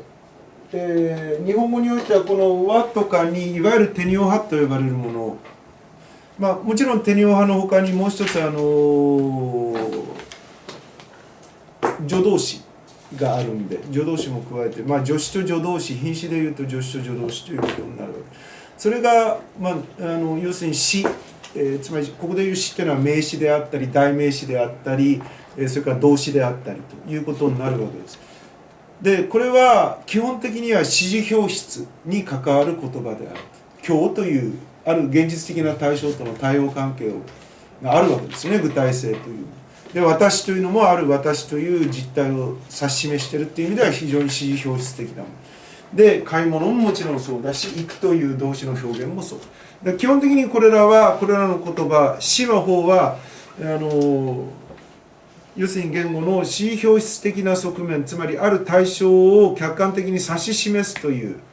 そういう機能と結びついている。それに対してこれ今日私はというこのはというこれは格助詞ですよね、いわゆるね格助詞で、これは私という、まあ、この場合私という一人称の主語が、この後その他の言葉とどういう形で結びつき、全体として何をどういう方向に向けて何を表現しようとしているかっていうその方向性を司る機能を持ってるわけですよね。私はっていうことによって私は主語なんだと。でそうするとこの主語に対応して何らかの述語としての動詞っていうのは導かれるはずだというそういうその文の表現の一つの流れというものがこの「は」っていう言葉に。でさらに「買い物に」っていう形、この「に」が、私はっていう主語に、今度はその対応する形で買い物にっていう、買い物へっていう方向性を表す形で、この和やにというのはこの文の中における表現の方向性を表しているという意味においては自己表出的になるわけですね。どういう立場、どういう表現意識というか、どういう方向に向かって表現意識を働かせようとしているのかということを表すという意味で、この字の部分というのは自己表出的である。で、日本語の特徴というのはこの粘着語である。でこれに対して屈折語っていうのはいわゆるインドヨーロッパ系の言葉、インドゲルマン語あるいはインドヨーロッパ語って言われる系統、まあ、英語は違うな、英語も入るか、英語ドイツ語なんかみんなこういう屈折語で、屈折そうね、一番屈折語の典型はおそらくギリシャ語やラテン語になると思うね。デカルトの有名な言葉ありますよね、コギトエルゴスムっていう、あれ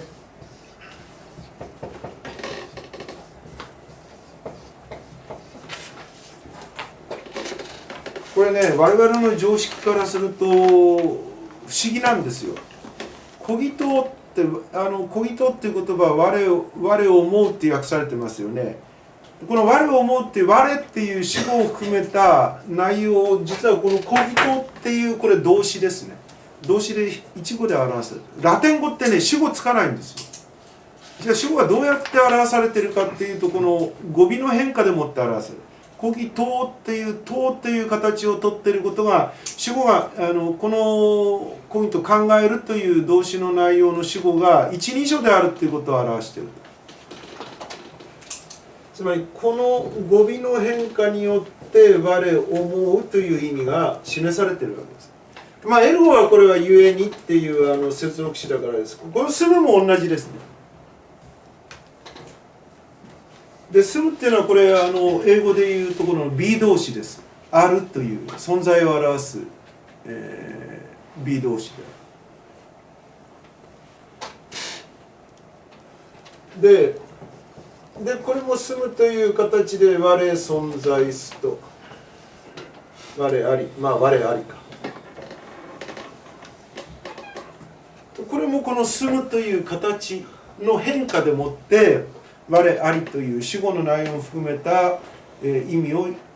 している。つまり屈折語においては日本語と違って語感と変化語尾というのが常に密接に結びついてその変化語尾の形によってその文の中にある自己表出の方向性というものが表現をされていくという形になるわけですね。つまり、語形変化の中に、自己表出的要素というものが込められているというのがその屈折語の特徴ということね。もう一つ孤立語っていうのはそれぞれの要素がこう点々バラバラに結びつき合うということで、中国語が一般的には一番典型的だというふうに言われているんです。実はねインドヨーロッパ系の言葉でも英語が孤立語に近くなっている。英語って語形変化がドイツ語とかねフランス語とかラテン語なんかに比べると極度に少なくなってるわけですよね。英語っていうのはB 動詞以外は基本的には、2つの形しかないですよね。S を原型と S をつけた形と。でこれは英語が屈折語から孤立語により近づいているっていうことの証拠であるっていうふうに言われてるんですね。でこれが何を意味するかっていうのは僕も正直言ってよく分かんないんですけども、おそらくね孤立語っていうのは粘着語とか屈折語に比べると自己表出の水準があまり高くない言語なんじゃないのかなって気がしてるんですね。むしろこうなんていうかな一種のこう習慣的な表現形式化されたね習慣的表現イデオマティックな表現が多い言葉になってくるんじゃないかな。つまりいろんな言葉の客観的な組み合わせによっていろんな意味を表していくと。英語ってイデオムがすごく多い言葉ですよね。僕は英語の勉強で何が嫌だったってイデオムをたくさん覚えなきゃいけないっていうのが一番嫌だった。ドイツ語に切り替えた途端に非常に救われた思いがしたんだよね。ドイツ語はそんなにイデオムを覚えなくていいもんだから。もちろんドイツ語だってイデオムありますよ。あるんだけれども英語みたいに極端にイデオムを知らなければまるっきし英語が使えないというふうな言葉ではない。それは今言った言い方で言えばドイツ語が屈折言語であるのに対して英語はその屈折言語というよりは孤立語に近づいているっていうことの一つの表れなんだと思います。それはともかくここで何が言いたいかっていうと先ほど言ったように時枝元樹の詩事論というのは粘着語としての日本語の特性というものの中からこれ導き出された一つの理論ではないのか。そうすると問題なのはじゃあそうした時枝の屈折語、粘着語から導かれた理論というものが例えば屈折語に対しても当てはまるのかどうかと。でこの問題がおそらくもう一つの実はこの言語にとって美とは何かの非常に重要な主題というものに結びついていくんではないのかなと僕は思ってます。もうそろそろあれなんですけど、それは何かっていうと、実はこの言語にとって美とは何かの言語論というものの中には時枝元樹を経由することによって一つのその仮想的が想定されているわけです。仮想的で、その仮想的がフェルナンド・ソシュールという存在である。フェルナンド・ソシュールという、つまりこの言語にとって美とは何かにおける吉本さんの言語観にとって、最大の敵というかね、打ち倒すべき敵として想定されているのがソシュールの言語学である。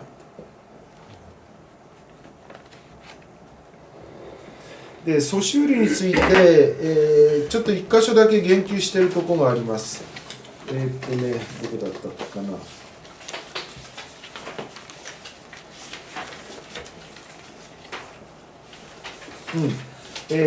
第2章の言語の属性の、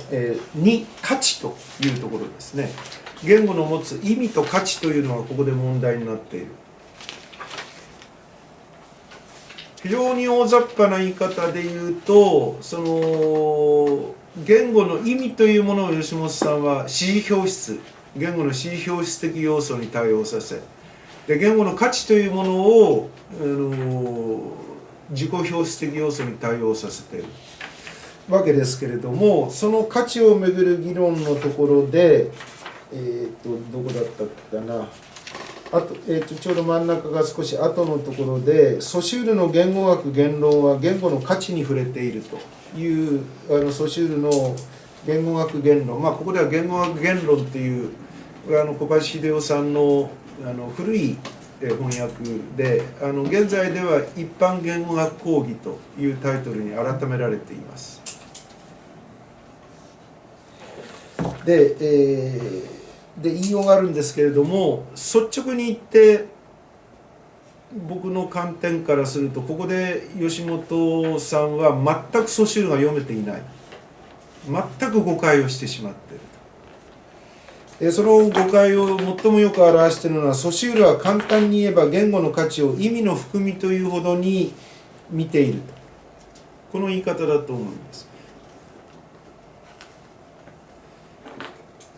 これは僕の考えでは、どうソシュールを読んでもソシュールの中を導き出すことは不可能な見方だと思うんですね。意味の触りとして価値というものを見ているというのは。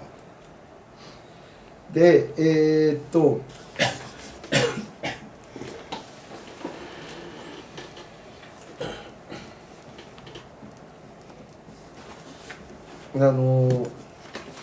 ソシュールの価値概念というのは少し乱暴な言い方なんですけれども、マルクスが資本論の中で展開した価値形態論の中における価値という意味とほとんど全く同じ意味でソシュールを使っていると考えていいと思います。だから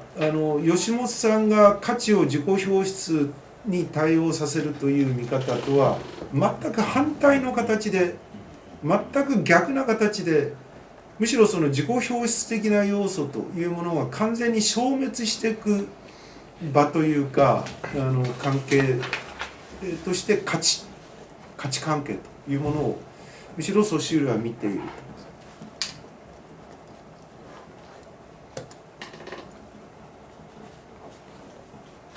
少し大胆なこれも言い方になってしまうかもしれないんですけど、マルクス的に言えばその自己表出、吉本さんの言う自己表出っていうのは、使用価値に対応するんだと思うんですね。使用価値に。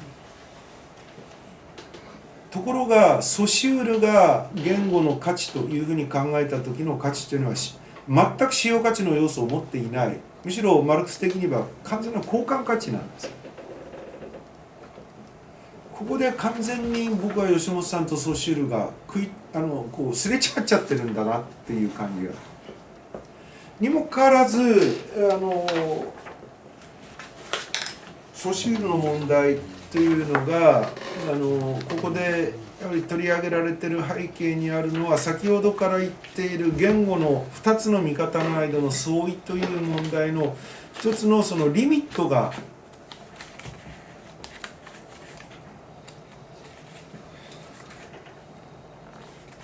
言ってみるならば、時枝言語学的な見方とソシュール言語的な見方の間で、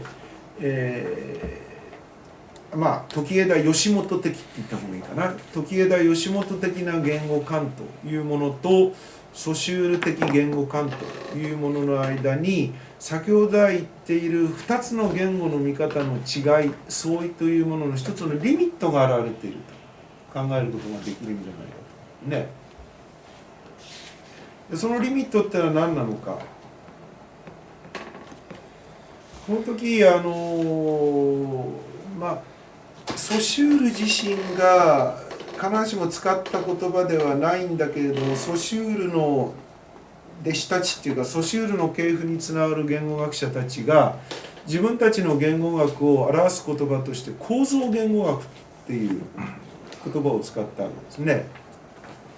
これはジュネーブ大学でのソシュールの言語学講義を聞いていた弟子たち、セシエと誰だっけ、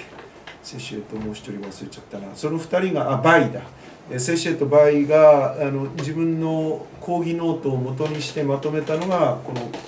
こでは国語学言語学言論という言い方をされている一般言語学講義になるわけですけど、そのセシエやバイ、あるいはさらにその後出てくる、ソシュール言語学を、最も積極的な形で引き継ぎつつ、体系化したのがロシア出身のローマン・ヤコブソンっていう言語学者だったわけですね。で彼らは皆自分たちの言語学のことを構造言語学というふうに呼んでいる。でこの構造という言葉が後の構造主義、につながることは言うまでもないわけです。でこの構造言語学って一体何なのかっていうと、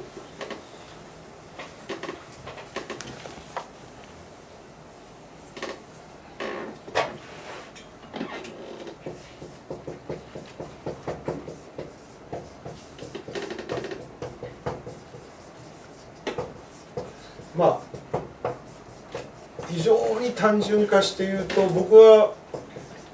こういうふうに定税化することできると思うんですね。構造が意識を規定すると。意識が構造を規定するわけではなくて、構造の側が意識を規定す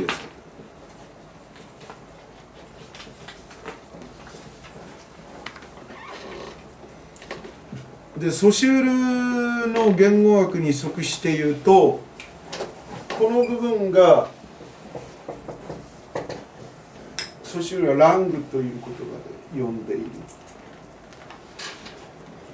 意識そのものではないんだけれども、個人個人の言語活動という意味で考えるとすれば、これはパロール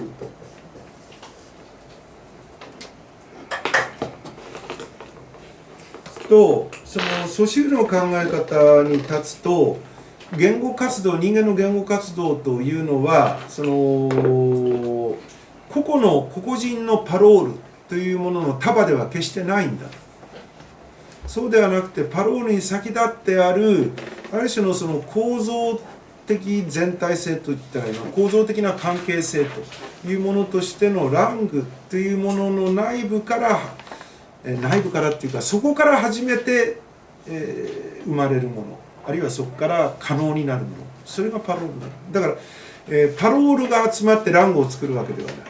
むしろラングがあるからこそパロールが、ラングを前提として生まれてくると。じゃあ今言ったけど、じゃあラングっていうのは何かっていうと、これは一つの関係体になるわけですね。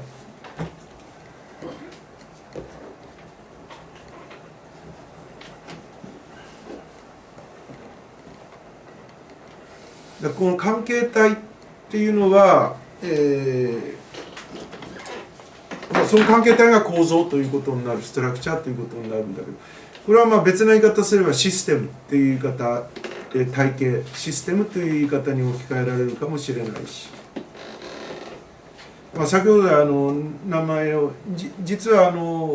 先ほど来名前を挙げてたエルスト・カシーラという哲学者もこの問題に実は深く関わる著作を書いていて、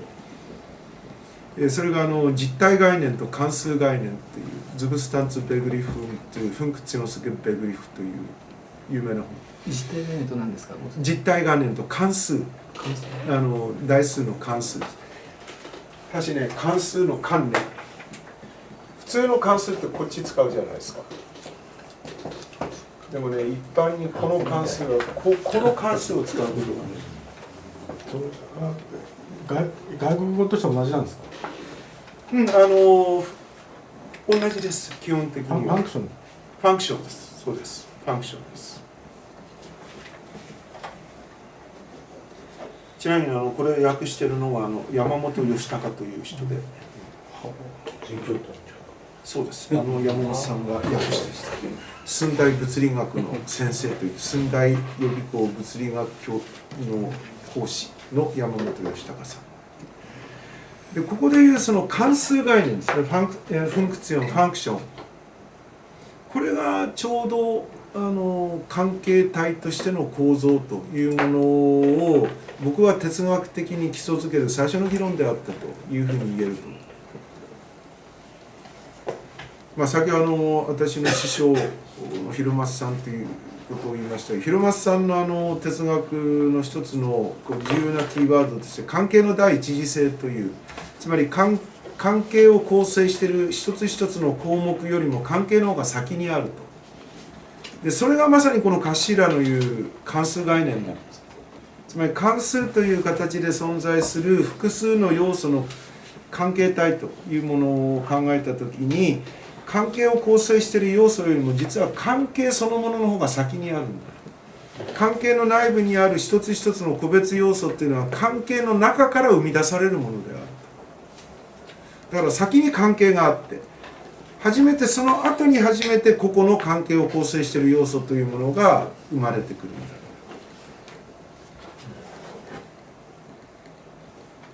でこうした考え方の一番原点というか起点に一致しているのが僕の考えではソシュールの言語学ですね。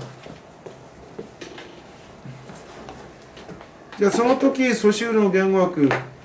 関係体、ラングという関係体の一番大元にあるものは何かっていうと、音声体系、音韻体系なんですね。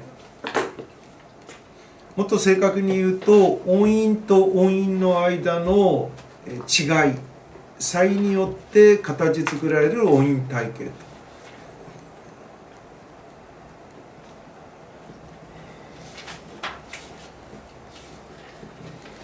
そうすると、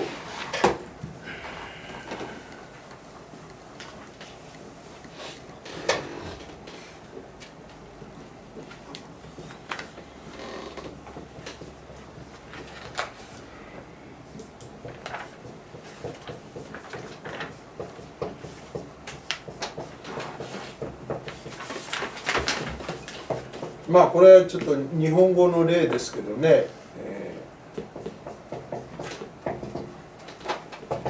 要するにここでソシュールが考える音声同士の、違い、差異というものによって構成されている音韻体系というのは要するにこういうものになるんです。花っていう音と海っていう音とスズメという音と犬という音と石という音と、これ全部それぞれ違う音なわけですよね。で要するにこれらの間にあるのは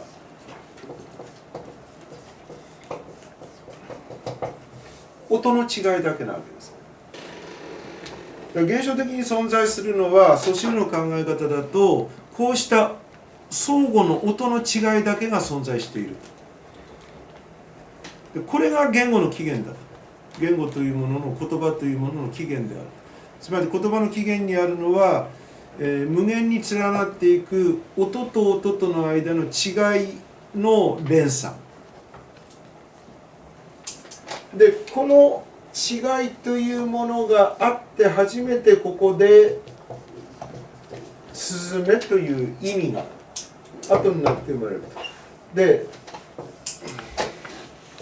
この違いの連鎖というのをソシュルは価値と呼んでいる。連鎖の連鎖もう一回言ってください。こういう音と音の間に違いがある、あるいは違いによって構成されている音と音との関係全体のことをその言語の価値というふうに呼んでいる。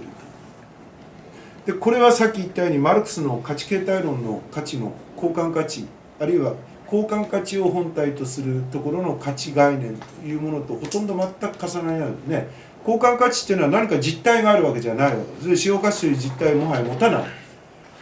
お互いの間に交換価値、違う商品同士の間で交換関係が成り立っているっていうことの中にしか交換価値は存在しない、ね、それが何であるか、あるいは何の役に立つのか、どういう実態なのかっていうことは一切交換価値の本質とは無関係である。それと同じように、このソシュールの言語学でこの音韻の体系というのは何かある指示対象としての意味があったり、ある具体的なその表現意識というものが背後にあってそこから表出されたものであったりという要素は全く、存在しない。全部写生されてるわけで、もう後に残ってるのは要するにこれだけなの。もう全くこれだけしか残っていない。でこの違いということだけで構成されるこの音韻の体系というのは言語における価値の体系である。でこうした価値の体系としての音韻体系、違いの音の違いによって構成されている音韻体系というものから事後的な形で意味というものが生み出される。またその意味を担う主体の意識というものも生み出される。だから構造が意識を規定するわけです。意識が構造を規定するんである。構造の方が意識を、あるいはだから構造が意識を規定するっていうのは構造は意識に先立つというふうに言ってもいい。あるいは構造は個体に先立つというふうに言ってもいいかもしれない。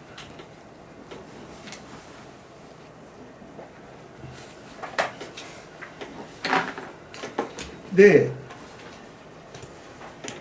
僕も素人ですからね、十分立証できるわけじゃないけど、ソシュールのこういう言語観というのはやはりその粘着語としての日本語の発想から出てこないような気がするんです。いやもっと言うと象形文字を起源とするね、表意文字である漢字というものを含んだ言語体系であるところの日本語からもやはり出てこないのではないか。逆に言えばね、こういうソシュールの音韻体系の捉え方というのは表意文字を含む言語には当てはまらないだろうと思うね。つまり音韻の体っていうものに全部ね還元できるアルファベットの世界、それにしか多分当てはまらないと思うんですね。いやこれは分かんないんですよ。いやそうじゃないっていう考え方もあるかもしれない。だからソシュールのモチーフからすれば一般言語学なわけですから、そうそう、おそらくなんていうのかな、なんていうの、全て当てはまるはずだっていう。ちょっとよろしいですかね。はいはい。一応一旦終わって、そうですね。この辺でちょっと今日は区切りにして、それでもうちょっとこの話次回も続けたいと思うので、そうですね。一応私の方でいくつか論点を絞って問題を提起したいんですけどね。まず第1章の1節まで限定して、発生の機構にまず限定してですね、部分的に2の進化の特性に入ると思うんですけど、限定していくつかのその問題をですね提起してみたいんですけど、まずいくつかの問題の一つですが、これ取り扱っているテキストの一番最初っていうのはフロイトの精神分析入門そうですになってますよね。でこれをその出してきたそのラインによって何かというと、一応先ほど読まれた点で言うと2つ言われているので、2つ言った方がいいと思うんですけど、まずこれ言うと26ページのところでこう言ってますよね。フロイトの方法は、これはまあ文語です、引用の後です。フロイトの方法は本当の意味で言語感なしには考えられないものだと述べて、それでずっと飛ぶ形で、パラグラフで言うと次のパラグラフ3つの目のパラグラフの最後、ページで言うと27ページでちょっと読みますと、部分的につながるんでちょっと読みますね。だから条件を考えた上で紆余曲折を経て改正することはとても難しい。で精神分析が一番基礎的なこととして決めていったのはこの条件だった。それは一つの決定的な哲学、言語観、人間観を必要としたのだと述べてるんですね。とすると、ここまでにちょっと限定すると、一番最初のその8000個の部分で、フロイトの精神分析学入門を出して、かつフロイトの方法というのは、言語観なしには、言語理論と言ってもいいです。言語思想、言語哲学、言語観と言ってもいいと思うんですけど、フロイトの精神分析学の方法というのは、言語思想ないしは言語理論ないしは言語哲学が必要であったと。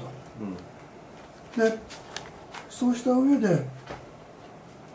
これなしには考えられなかったというふうに言ってると。とするとこれを持ってきたっていうことは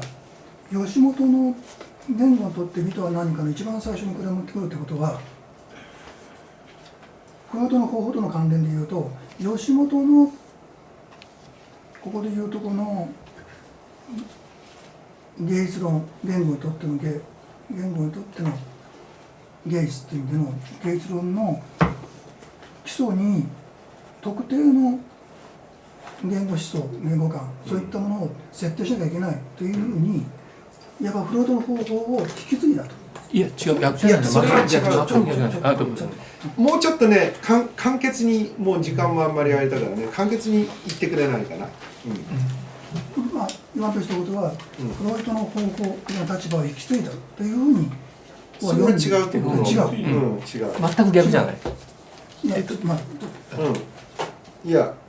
どうぞ。なんでここ持ってきたかって私が思うには、フロイトっていうのは性っていうものを言語哲学の根拠において言語を述べたけども、吉本さんはその性をベースに言語を述べるっていうのは確かに面白いところもあるけども、そういうことをやると普遍的な言語化にならねえっていうのが吉本さんの根幹にある考え方じゃないの。ちょっと私はそういうことは言っていない。そこまで言ってない。フロイトの方法というのは、言語観を前提にしたまでしか言ってない。その言語観を精神分析学の内容に関して一切言ってない。私はね。それアリミで評価してるんでしょ、アリミでは。いやだからそれを引き継ぐんじゃないかって私は今提起して引き継いではいないね。引き継いではいない。ただここで彼がね言いたかったのは多分こういうことだと思うんですよ。夢というものがね、フロイトの中で夢の解釈というのは言語の解釈と同じモデルで語ることができるはずのものだと。つまり夢の中にはね、ある象徴的な意味表現というかね、象徴的な意味解釈を許すような表現の構造が内在している。それが今のところのね、夢の像を明らかに、そのね、僕のテキストで言うと、夢の像は明らかに言語で理解されている潜在的思想が像に置き換えられたものである。つまり夢というのはある種の言語的な連関というものが像、イメージ、ある圧縮されたイメージを置き換えられたものである。じゃあそのイメージに置き換えられた夢のね一つ一つというものを解釈するにはある種の言語的なねアプローチっていうのは必要になると。じゃあその時に夢を言語的に解釈するというふうに言った時にはおそらくある特定なある、まあ、方法的なって言ったらいいかな、その夢というものを言語的に捉えるための一つの方法的な立場が必要になるはずだ。でそれが言語哲学である。でそのことを引き継ぐという意味では確かにフロイトをね引き継いでるって言い方はできるかもしれない。ただし内容的に言えばね、吉本さんは、フロイトの性的一元論は絶対認めないという私は内容は言ってません。うん方法の形式的な構造なんて言って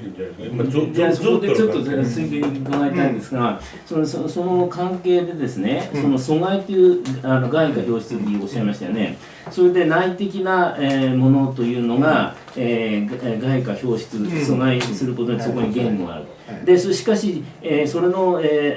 反作用というかね、という形において初めて内的な意識というものも現実化というか対象化できるっていう、つまりそれがこう一つのセットになっているようなそう書きられましたよね。でその時にそれはつまり外化して反作用ということじゃなくて同時に裏腹の関係として考えている、そう考えてもいいんじゃないですか。だからこれは同時に起こってるわけです。だからこうまあ消しちゃったけど、こう阻害をするという運動と阻害されたものが独立化してね、それが逆に反作用として人間の内部世界の意識や心的世界の側にを規定するようになる。起きて初めて、意識自体が意識化できるわけだから、というふうに思うって聞いてたんだけれど、しばしば、つまり、二元論的にですね、でそれが同時であるならばそれは二元論じゃなくなりますよね。一つの、関係、的な話になる、関係の中で初めて現実化するっていう話になるから、だけどそれを内部世界対表出とかいうふうに持っていくとやっぱりこう二元論があって、こっちが行って外に出てそれをまたこうというふうにその辺がすごく曖昧な感じがする、だからそこのところがそれははっきりしてるんですが、吉本さんの場合は言語があって対象があるんじゃなくて、対象と認識はやっぱ言語と別にあるって前提じゃないですか。そう言い切っちゃっていいのかどうかっていうところは少し問題があると。それとあと自己表出と指示表出がだからさっきおっしゃったのは自己表出が使用価値で指示表出が交換価値って言ってるんですけど、吉本さん自身は逆のこと言ってて、自己表出が交換価値で指示表出が、使用価値か、なんでそうなっちゃうのかっていうのはだからなんていうんですかね、そうしてると前提が違うところがあって、だからまあ今日はちょっと時間がなくてそこまで踏み込めなかったんだけれども、おそらくソシュールと吉本時枝の関係っていうのは前提が違うところで言えば全くおそらくなんていうのかな、どちらがどちらかを否定するという関係には多分ならないような関係なんだろうと思う。むしろまさに言語間の違いと、あるいはその言語間の違いへ導く、例えば日本語っていう経験と、そちらが元になってたのはおそらく彼自身はそれこそインドゲルマン語の起源の歴史的研究から始まった人で、だからインドヨーロッパ語、インドゲルマン語という一つの言語世界というものの経験というものがソシュールの場合ベースになる。これがさっき言った屈折語と粘着語という問題にも関わってくるわけだ。おそらくその出発点における言語経験あるいは言語間の違いというものはこれいかんともしがたくって、その意味では誤解も含めてその両者の間の関係というのはどっちかどちらを否定するとかね、うん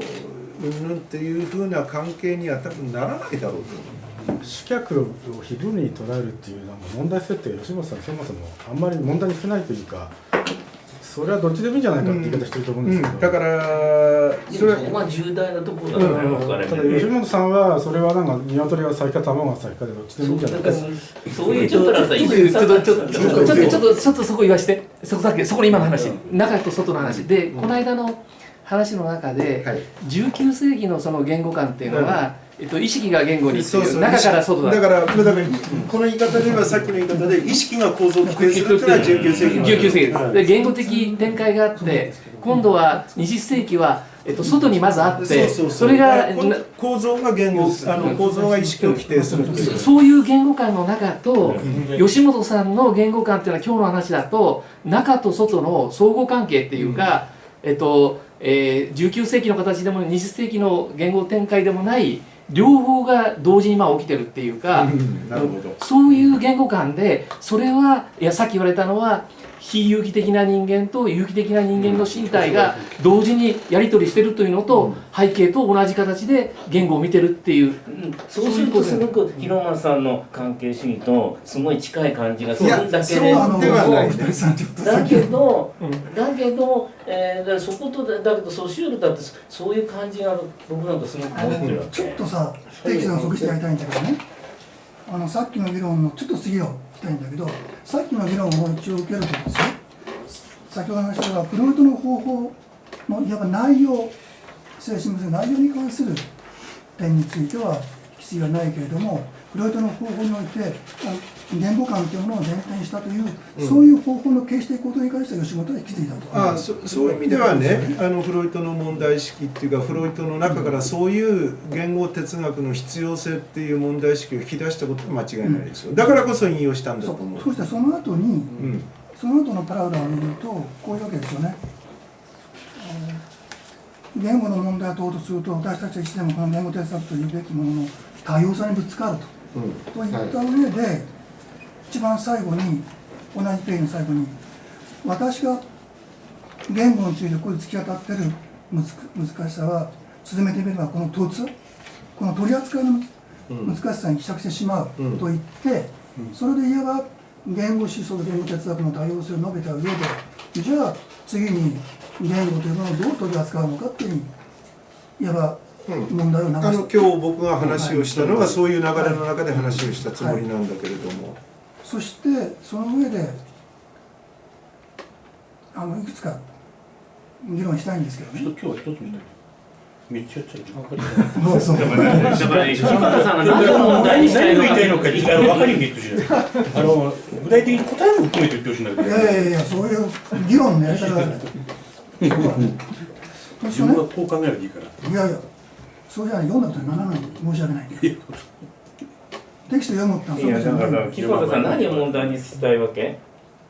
いやテキストをきちっと丁寧に読んで、そういう疑問を解決したわけ、議論としてですよ。何を疑問だしてだから今言おうとしてるんじゃないか。早く言ってくれよ。早く言うと丁寧に言わないから言えないでしょ。当たり前じゃないでしょ。違うの？何が起こってるの？さっきはじゃあそういうあなたそういう態度をするんならあなたには答えないよ。無礼だよ。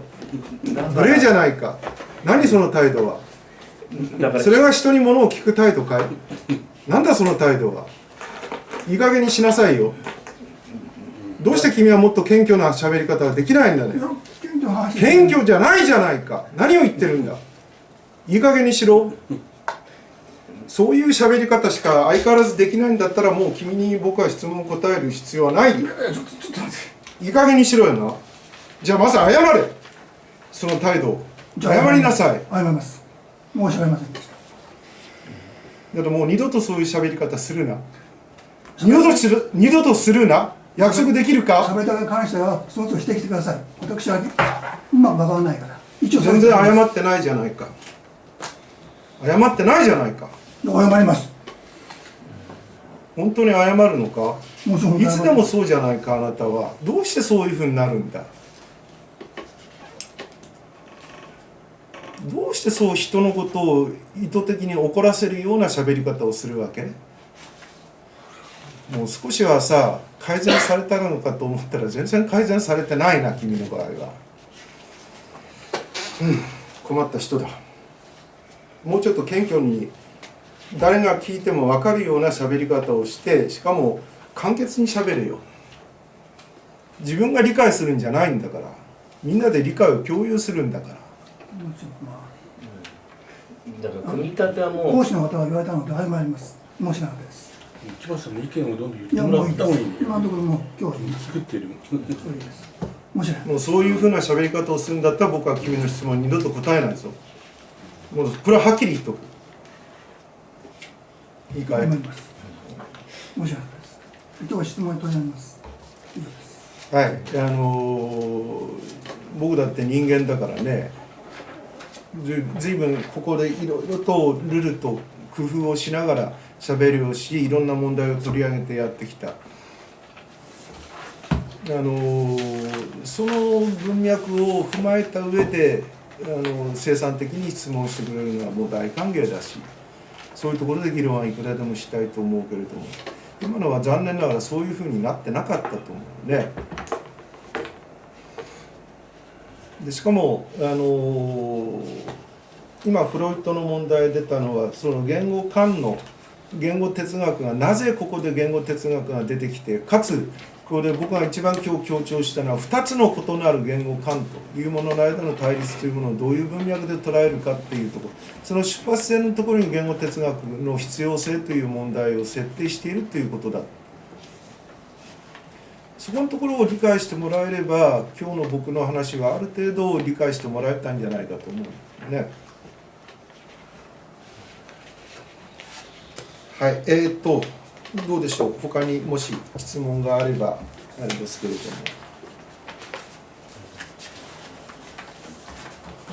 も。その自己阻害というところで自然哲学から出てきた、僕はそう思ってる、あそこにからも言語的なものの、要するに作用反作用じゃないですけど、絡みの中に、言語というものの、出てくる、生まれてくる。それで言ったのは吉本さんがこれちょっと共同幻想みたいになっちゃうんですけど、要するに現在が、作者の自己矛盾があるいは自己阻害の表現が文学である。自己阻害の表現といいますか、で要するにマスメディアの逆にその現在という作者という形でなんですか、ちょっと言語の見方を変えたのかどうかわからないんですけど、そういう観点から見れるというか、構造として見るのかちょっとわからないんですけど、ちょっとそれと関連を今日実はもうちょっと時間があればそこのところに話を持ってきたかったんだけれども、先ほどもちょっと出たけど、吉本さんの言語観の中には19世紀近代的なね、20世紀以前の19世紀近代的な意識が構造を規定するっていう見方に近い形で読み取れるものがあることも事実です。しかしね、どうもそこが吉本さんの言語観っていうか、吉本さんのここでの議論の本質ではないような気がするね。でむしろ今僕が一番言いたかったことは、例えば阻害という問題を考えるときも、阻害に対する反作用というものは必ず同時に伴っていると、そこのところを見ていったときに、必ずしもその近代的な主客二元論みたいなね議論で吉本さんの議論が終わるわけではないと。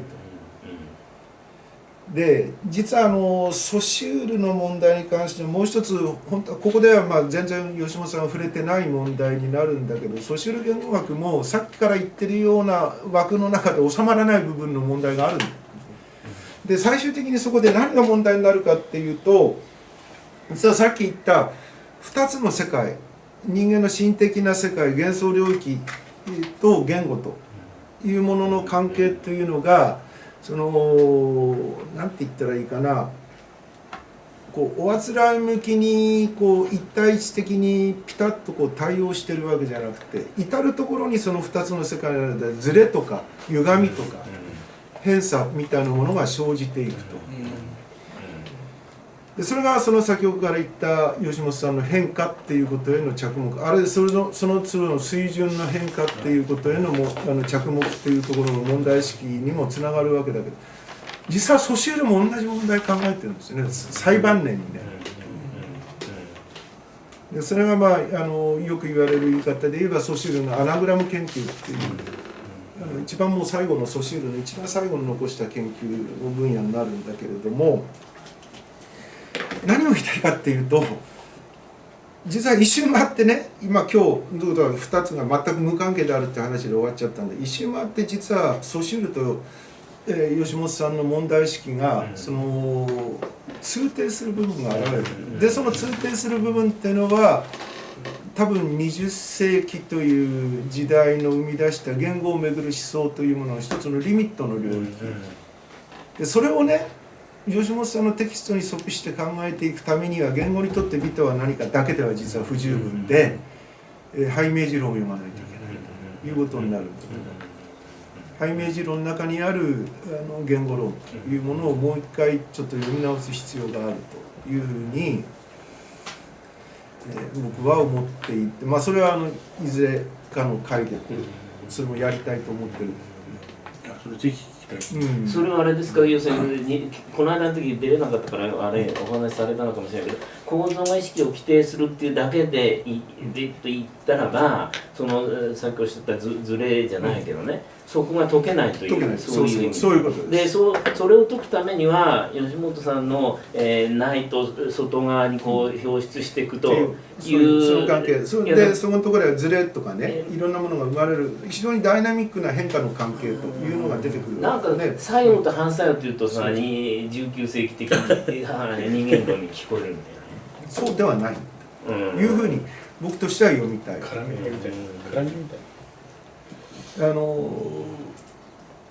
そこのところで見れば吉本さんの議論の射程というのはむしろポスト構造主義的なものにつながっていくんだろうなと、それを表しているのが背明治論の中での議論ということになるんだろうと思うんですね。その辺はちょっと今日時間が足りなくてそこまでいけなかったんだけど、次回はそういう問題も含めてもちろんこのテキストに即しながらやるわけですけどね。ただこの意味と価値のところをちょっと今日は時間がなかったんで、次回はちょっともうちょっと本当は先まで行くつもりだったんだけれども、2の終わりのところから1章の終わりのところから2の意味と価値のあたりをちょっともう一度丁寧にテキストに即しながら読んでみたい。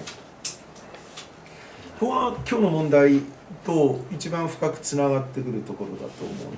ので、次回はそういう形でちょっとまずやりたいというふうに。そうすると今日はどこまで終わってもらいます？一応ちょっとあっちこっち行き来してるからどこまで終わったっていう言い方は難しいな。進化の特性を終わって、まあ進化の特性は終わりましたね。だからちょっとね少し音韻韻律品詞のところを少しおさらいをして、第2章のそれで第2章次回はね第2章の意味と価値。じゃあ最初だって2の終わりまでってことですね。1章の2節の終わりまで立ち上がって。そうまあ基本的には完全に終わったのは1章の2節まで。でもさっきやっぱりさ、上昇っていう言葉を抜いたってすごい大きい話だと思うよ。これは大きいでしょう。ちょっと手に負わったのと全然違う。ただ図を見る限りはやっぱりこれ上昇になってますよね。第3章強めるっていうのが時代とともに上がってんだからだから流れの中で強めていく歴史時間の中で強まっていく。例えば万葉集から古今集への流れというのが果たして教室水準の上昇と言えるのかどうか。で上昇って感じる？感じない。僕はやっぱり万葉集の方が好きだから古今集になると万葉集後退したと思う。その清岡さんかなんかのがさ違うのは分かるよ。それだから万葉集から清岡武之へもこれが上昇っていうふうに果たして言えるかどうかはこれはペンディングです。やっぱりそれはアフリカ的とか出すところで変わってきた。そうね。ああそういうこと。だから吉本さんの中でも若干その辺は変化してる部分はある。高橋さん上昇だなと思う。いや確か吉本さん自身もだって一番好きなのが国家体感でとか言ってて、新興禁酒そんなに高くしてないもんね。ただ和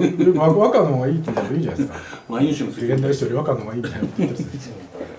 それは読んでるなら和歌読んでた方が楽しいもんね。いやまあ現代史だと面白いけど、谷川雁の詩はいいけど。上層だからさっぱりわかんない。谷川さんが主張になってる次回は第2章まで読んでくれいいですか。第3章そうですね、第3章はちょっとまだ次回入れないかな、次回第3章まで入るつもりだったんですけど、世界認識の方2章まできちんと読んでおけば。そうですね、またちょっと関連して読んでこいっていう本をまた決めてもらって世界認識の世界認識の方法とか風光が文学のそれだったらハイイメージ読むしかないじゃないですか。いや、僕はやっぱりそう、ハイイメージ論だと思うんです。だから今ちょっとね、ちょっとここからはみ出すけれど、ハイイメージ論の中の言語価値、ちょっとハイイメージ論、増論もありますよね。ちょっと見せていた。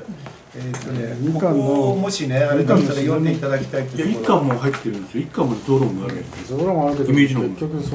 いや、増論はね、増論よりもね、言語論、ソシュルのこれだった。それハイイメージ論のそれ2の方ですよね。1じゃなくて2の方。はい、そうです、これです。拡張論。拡張論です。一番最初のところです。拡張論。もし